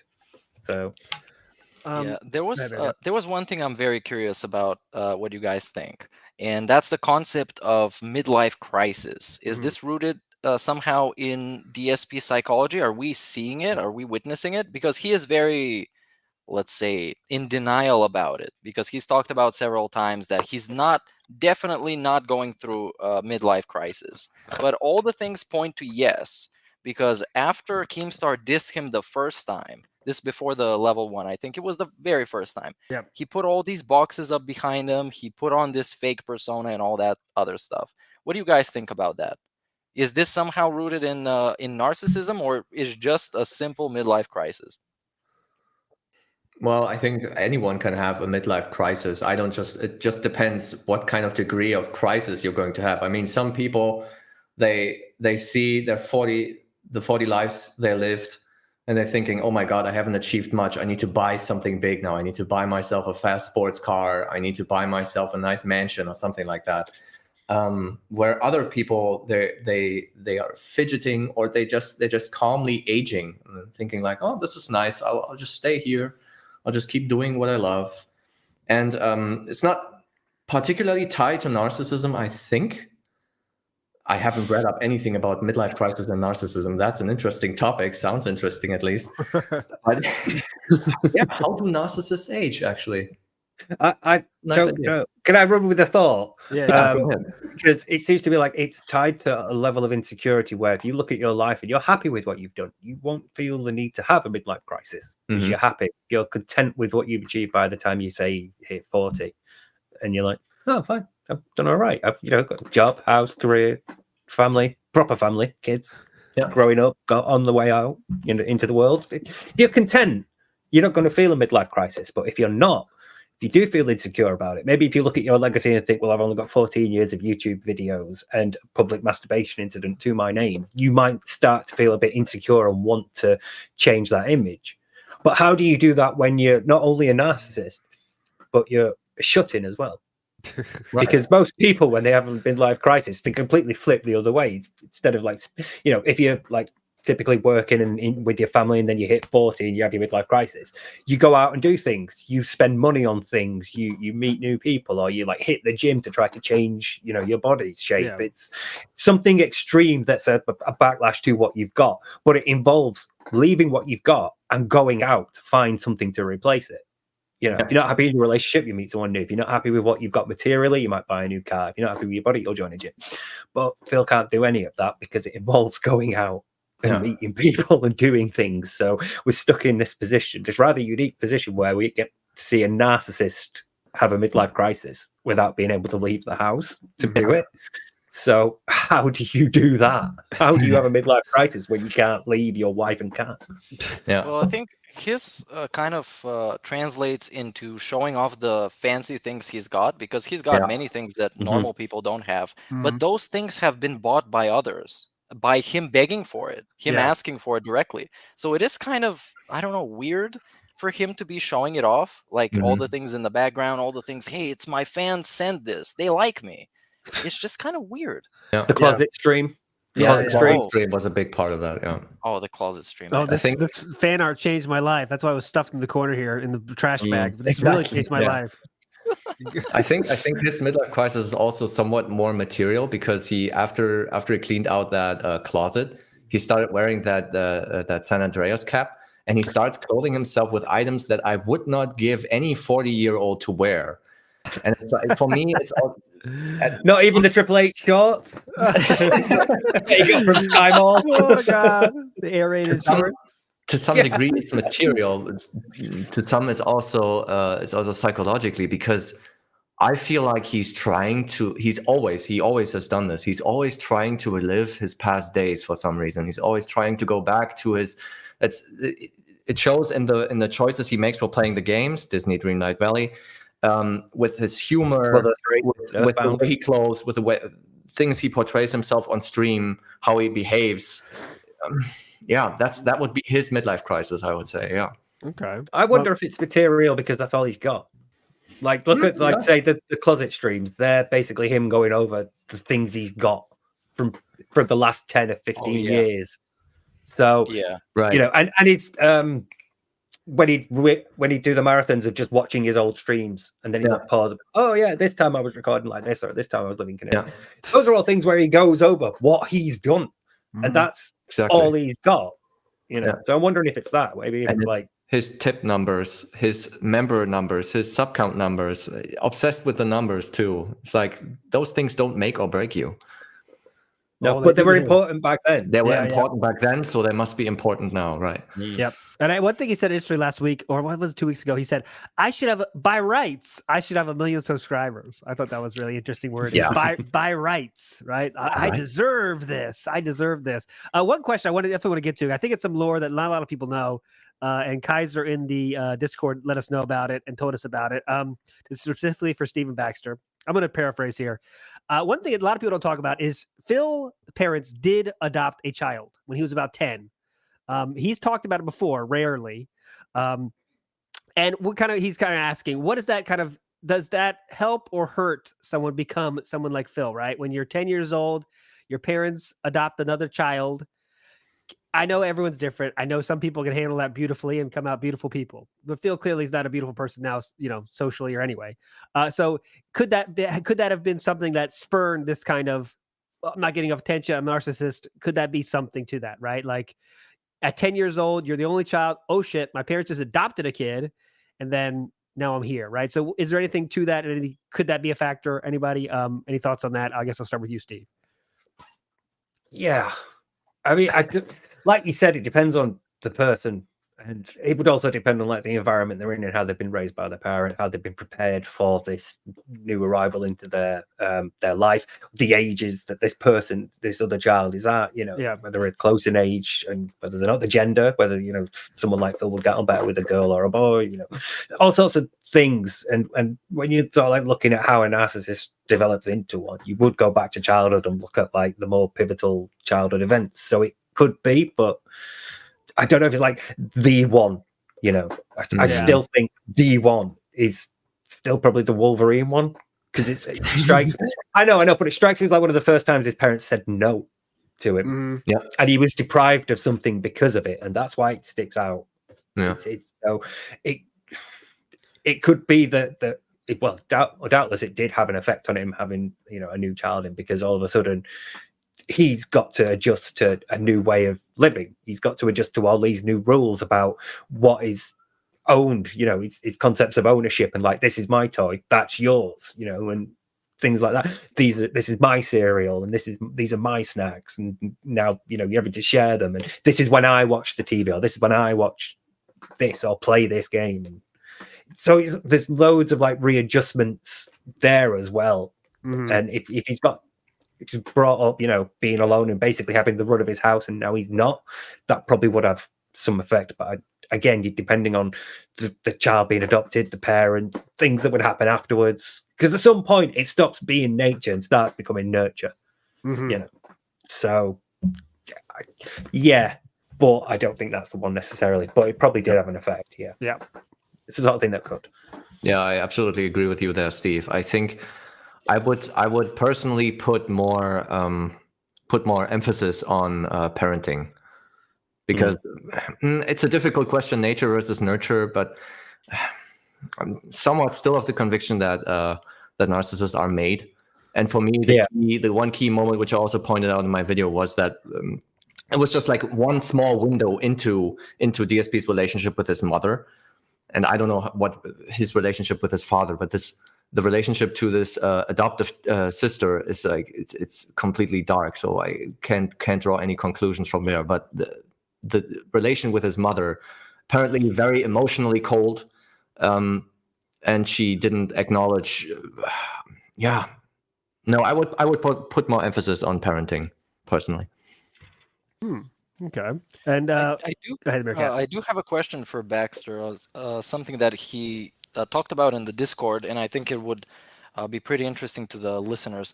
Can you explain a little bit more about the concept of lame play that you talked about in the Discord? Oh, okay. So that was something that I recently discovered. It has very little to do with narcissism, but it somewhat ties into who DSP is, because we're all aware of what a scrub is, right? The official definition. To reiterate, it's someone who personally limits himself to play a game by a certain very specific set of rules, and if you don't play by their rules, you can't ever win against them. So lame play plays into that to some degree, because it's basically gameplay of a video game, but lame play would be when you limit yourself to play a game in the most boring way possible, but still to the degree that you're able to beat it. An example would be that you're playing Doom Eternal, but with only the shotgun the entire game. That would be lame play, because that's not what the game wants. The game wants you to experiment with different weapons and change the weapons, switch to the chainsaw, all that. Devil May Cry. Devil May Cry is a really good example of that. Because the moment he gets a gun, that's it. And the guns are only like combo extenders. You're mainly supposed to attack with like your swords and other weapons. Exactly. But he does that. He immediately. The clip that I used in one of my videos was when he grabbed like the gauntlets, and then he's dropped down into a fight where he's supposed to use the gauntlets, and he immediately switches to the grenade launcher. Quickly. And so it's that. This concept doesn't work with a live streamer / entertainer. It doesn't work with it. It can work for me because I just play games for fun and I can quit it at any time. But if you're trying to entertain an audience, it doesn't work just playing the game mechanically just to be done with it. Yeah. No, it can do if you're putting it on deliberately, like people who sort of like do, no hit runs on things or level 1 runs and things. Right. But that's different. You're doing that specifically for the purpose of entertainment, not just to get through the game the way you do. You know? What if he was doing the whole time? He was just doing a level 1 run of life. Get through life with the lowest effort possible. Yeah. Yeah, Kind of. but he can't respawn. He can never try again. So I guess you got one shot. You're playing on level 1, so I guess just sit back and watch how it's gonna work out. That's a good thought. He's streaming this to some other planet, to his own creatures, his own alien-like creatures. Yeah, that's funny to think about. These humans love me. Look. All right, Meerkat. Any other questions in that mind of yours before we let our beautiful Any guests other go? questions? Man, I could milk these dudes for days. I'm so interested about this specific thing. That's good. That's good. Clip it. I'm so interested. Sam's gonna have an amazing the human time with that. condition of dark side fucking Phil. That's the main reason I watch him. Somebody so deluded, somebody so out of touch, somebody so just completely gone from reality. And I guess one thing I wanted to talk about is a big topic in DSP, which is projection, which is completely blindly accusing somebody of doing something that you do yourself. Yep. What do you guys think about that? How does that tie into the whole human condition of narcissism? And I guess, and I kind of want to spin that as everyone does this to some degree, right? So, like, let's talk about normal and not normal, right? So, Steve, let's put you that first. Yeah, like we said before, narcissism exists on a spectrum. It is a continuum of behavioral manifestations, and it's the degree to which those are, impacting your life that determines whether somebody's a narcissist or not. Everybody feels narcissistic traits at some point. You feel narcissistic impulses at some point. It's the degree of the manifestation of them that's the important thing. So it can definitely be a thing where it feels like I am insulted and my ego is defended. My ego needs defending, so I'm going to project, because it is a defense mechanism. Projection. It's the way of like immediately turning it back on somebody else. No, not you. It's that sort of thing. Yeah. No, not me. You. But again, if you've socialized enough to the point where you're okay and you can handle criticism, you're not going to use it as much, and it's not going to be as an extreme as Phil does it. For Phil, it's one of his main defense mechanisms because he's not got that many, whereas other people can handle and accept criticism appropriately. And you can take, like, some criticism is small and it's easier to take, other you have to take a bit of time to process it and deal with it, but you learn how to cope with it. But Phil hasn't. So one of his favored defense mechanisms is projection, because it's really easy to do. You just say, you do this and it's bad, and you just ignore me doing it. It's you that's doing it that's a problem. So yeah, it's absolutely a defense mechanism for him, and he uses it far more than normal people would, because normal people are socially conditioned. I don't like saying socially conditioned because it sounds a bit evil, a bit nefarious, but you learn through social interactions and you adjust your behavior accordingly. So most people learn through many repeated social interactions how to deal with criticism to the point where they don't need projection as much. But Phil is not socialized, unfortunately. So yeah, he goes back to it far more, and to far greater extents than other people would. How about anything you add there, Baxter? Yeah, in psychology, projection is the most statistically linked ego defense. It's one of the ego defenses. There are more than just projection. It's the most strongly linked ego defense mechanism to narcissism. And well, in a way, what Meerkat described as projection is correct. It's that you could basically think that projection is emotional vomiting. You can see it like that. It's basically you take all the negative emotions that you have on you, inside of you, and you vomit them onto another person. That's basically the projection, like projecting a picture on a projector. So it ties in so specifically well with narcissism, because it is the most easy one to do. When you're insulted, it's easy to just go ahead and say, no, you. That's the internet meme, but it's basically the easiest one. Why narcissists specifically love it? Probably because, one, it's effortless. But I wouldn't know why specifically they love projection so much. Probably because it diverts attention away from them as well. Yeah. I would assume that it's because it puts the emphasis on the other person. It takes it off you and puts it on somebody else. So I would assume that's why it's a very favored one. Yeah. It's also a bit Darvo-ish, because it's turning it around on the other person. You don't necessarily need to deny or attack. You're just turning it around. You're reversing the role of the victim and the offender at that point because you're projecting that behavior onto them. So, yeah. I got one question I wrote down. We decided you guys were definitely coming back, and I got to ask it here. It could be a good one to end on unless you got another one after this, America. That's totally cool. My question is, let's say Phil watches this. Does something for a narcissist, right? Does this, and I should say, what I broke out this counter here to say slow days. Since I have premiered this slow day counter, we have not had a slow day. I'm just saying that. I'm just saying that. Oh, actually, we've had one. We've had one slow day, but 6 non-slow days. So maybe maybe he's watching. But anyways, if he's watching, for a narcissist, is this enjoyable? People talking about you so deeply, people clearly knowing about you, knowing about what you do, kind of analyzing you. I think that could be kind of, well, this is cool. I'm kind of a big deal. Look at this podcast about me. Cool. I'm a badass. What's your guys' guesses? Obviously, is DSP enjoying this or not enjoying this if he did tune in? Oh, I don't know. That's interesting. I feel like on a gut level he can't. Because look at his reaction to Rich. Because Rich watches the secret documentary. Yeah. His reaction to that, it's all slander, it's all garbage. They've cut it, they've edited it, they're misrepresenting me, they're taking me out of context, all that stuff. But that, again, is an 1.5-hour video about him. Yeah. So in that context, I could see, but he could though, because again, we've just spent like nearly 2 hours talking about him, and that's pretty quick for me. So, so it could be that he does get some form of enjoyment out of it, some sort of like, well, I'm obviously big enough because I've spawned. Look at what I've spawned, and it is weird at times when you see like somebody tracks how much he earns. There's a search engine for him. You look at these things that he spawned, and you think there's something there. You know, he must get something from it. And we do that thing of if it weren't for detractors, Phil would basically be gone. The detractors that are keeping him afloat, basically, or at least keeping him relevant. So there's probably some element of it that he's like aware of on some level. But if it is, if it's there, I don't think he likes showing it.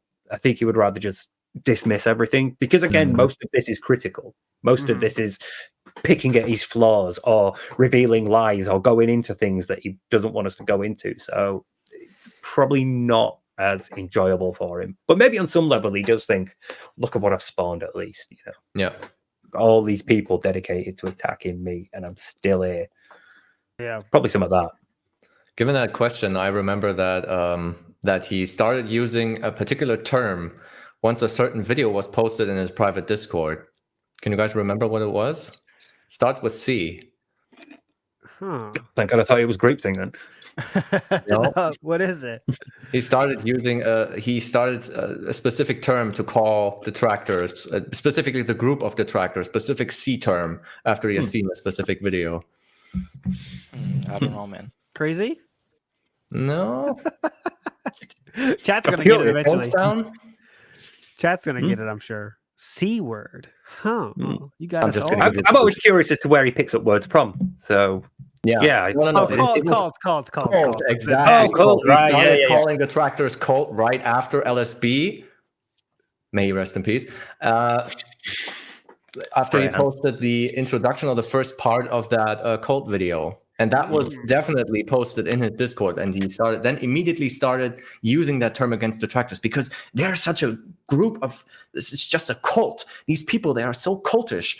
And it's like, I think the strong suit of a narcissist is basically they can turn negative attention to fuel them.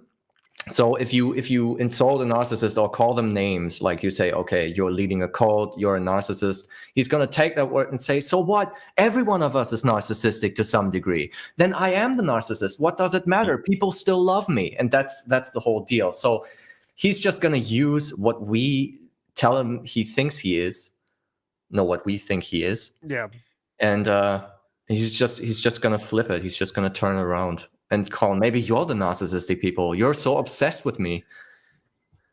Like that. Isn't that exactly what the King of Hate moniker would mean?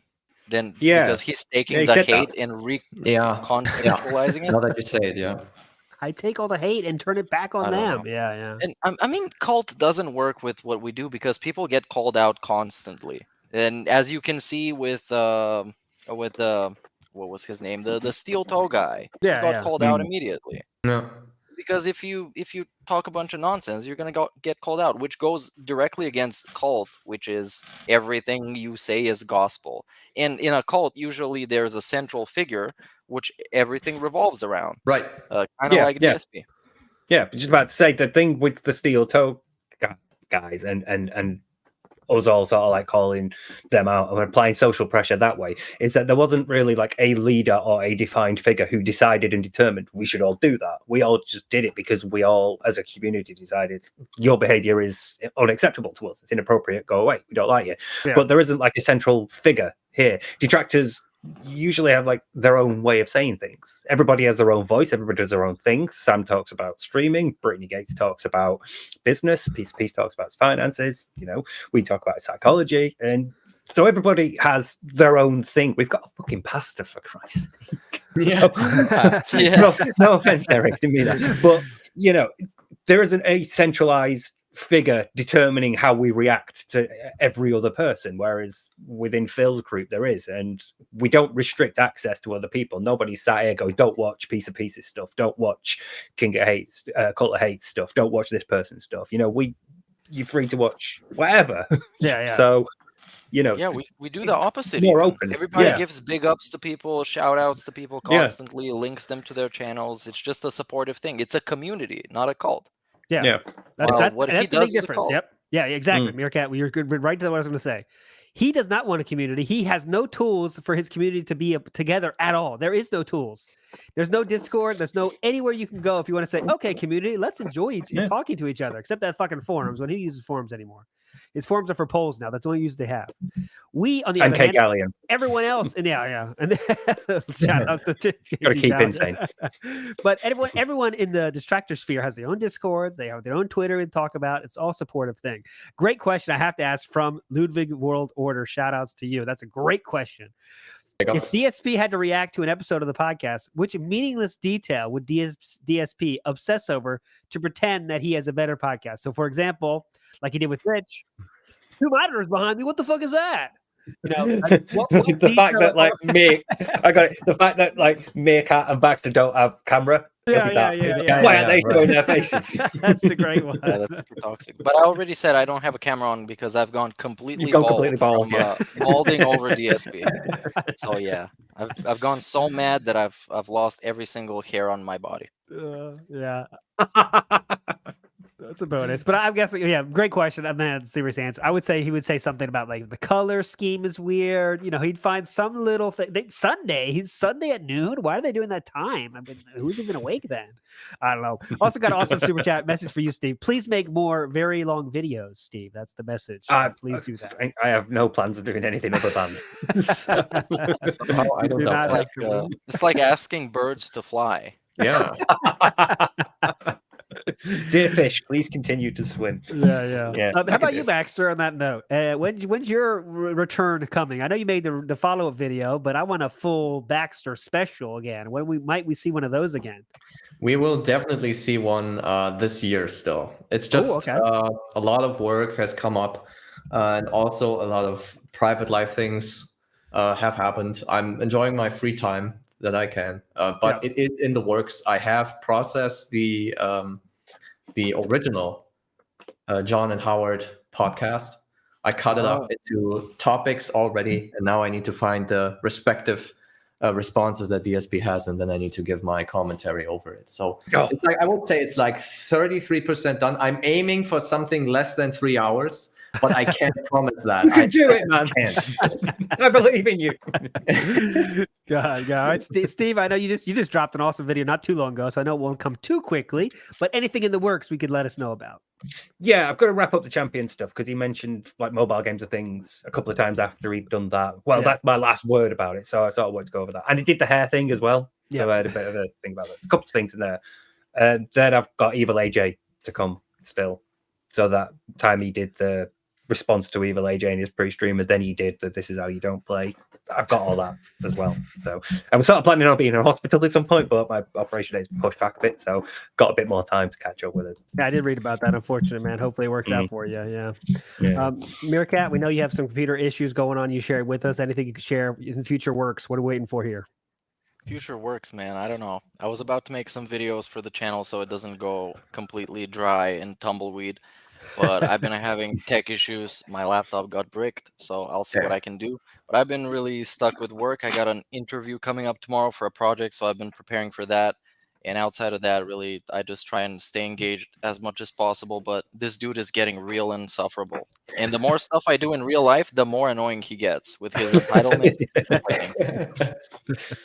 So yeah, I guess we should speed run real quick through the last couple questions. There are very few of them. Go ahead. So first one is that I was pretty interested by Sifu Magoo. Question is pretty long, so I'm gonna kind of paraphrase, summarize it. Is it any better what he is doing nowadays by uploading 4 to 6 videos a day plus a bunch of shorts? Is it any better than what he did back in the days by uploading 30 to 60 videos? Marginally, just by the sheer dent of the volume, because it's better to see like 5 or 6 than it is to see 30. Yeah, you know, it's the volume is better, but I actually did the math when he did the change back in 2018, I think. And even then, he used to get he's getting less than when he's breaking them up into 2-minute parts. Yeah. So it doesn't help him, which is correct. But is it better? I would rather have to suffer 10 minutes of DSP than 1 hour. Let's be honest. Yeah, I would argue that it's actually not better at all, or it's not much different, because nowadays the scene is just so oversaturated with people doing stuff, and there's so many channels. Everybody has their own gaming channels. They do stuff, and you get subscribed to a lot of them. So anyone who uploads like 4 to 6 videos a day is just unacceptable, and I don't want to be subscribed to them because they just oversaturate my feed. So it's really not much better than what he did back in the day when there was no competition. Yeah, that's the fastest way to get me to unsubscribe to anybody is when I want to see your video, like Steve's best example. It's like, oh shit, new Steve video, I'm watching, it's an event, right? It's not like every day I see the new shit. It's like, all right, well, no need to subscribe to you then, right? If I want to see it every day, who gives a shit? I'll just go to your channel and watch it. But last point there is, how far has Phil gone from like, when he did drop those 10 videos a day, or whatever, 20 videos, 30 videos a day, but at least you knew you were getting something, right? I was getting something with my view. I was getting some opinions from Phil for my view. I was getting some actual, Phil thinking about how to gameplay, how to do stuff. Now what do you get with your views, right? You get no reactions, you get bland as hell, you get games that no one wants to watch. Like, what are you getting now with your subscription to Phil? Like, anyone still subscribing to him or new subscribers is like, I don't know how they exist in this universe, right? I mean, what are you getting? What is that sub worth to you, right? I mean, they aren't worth anything really, but it's really bad. I mean, now you can see in his view counts too. I mean, it's not observable how far his channel has fallen. But anyways, Meerkat, keep going with this question. Okay, next question is, given how Phil talks about wings and likes to mock his weight, do you think Phil hates fat people? And if so, does he resent Cat on some level for the same reason? Assuming that Cat is a whale right now. I can't confirm that. This question is from Bill Brasky. Big ups to Bill Brasky. Bill Brasky. I genuinely think so. I've thought about it a lot because we just don't know. You don't know much, but you get these slips every now and then where he'll say something that he thinks is normal. Yeah. But everybody else is like, wait, what the fuck? That's really weird.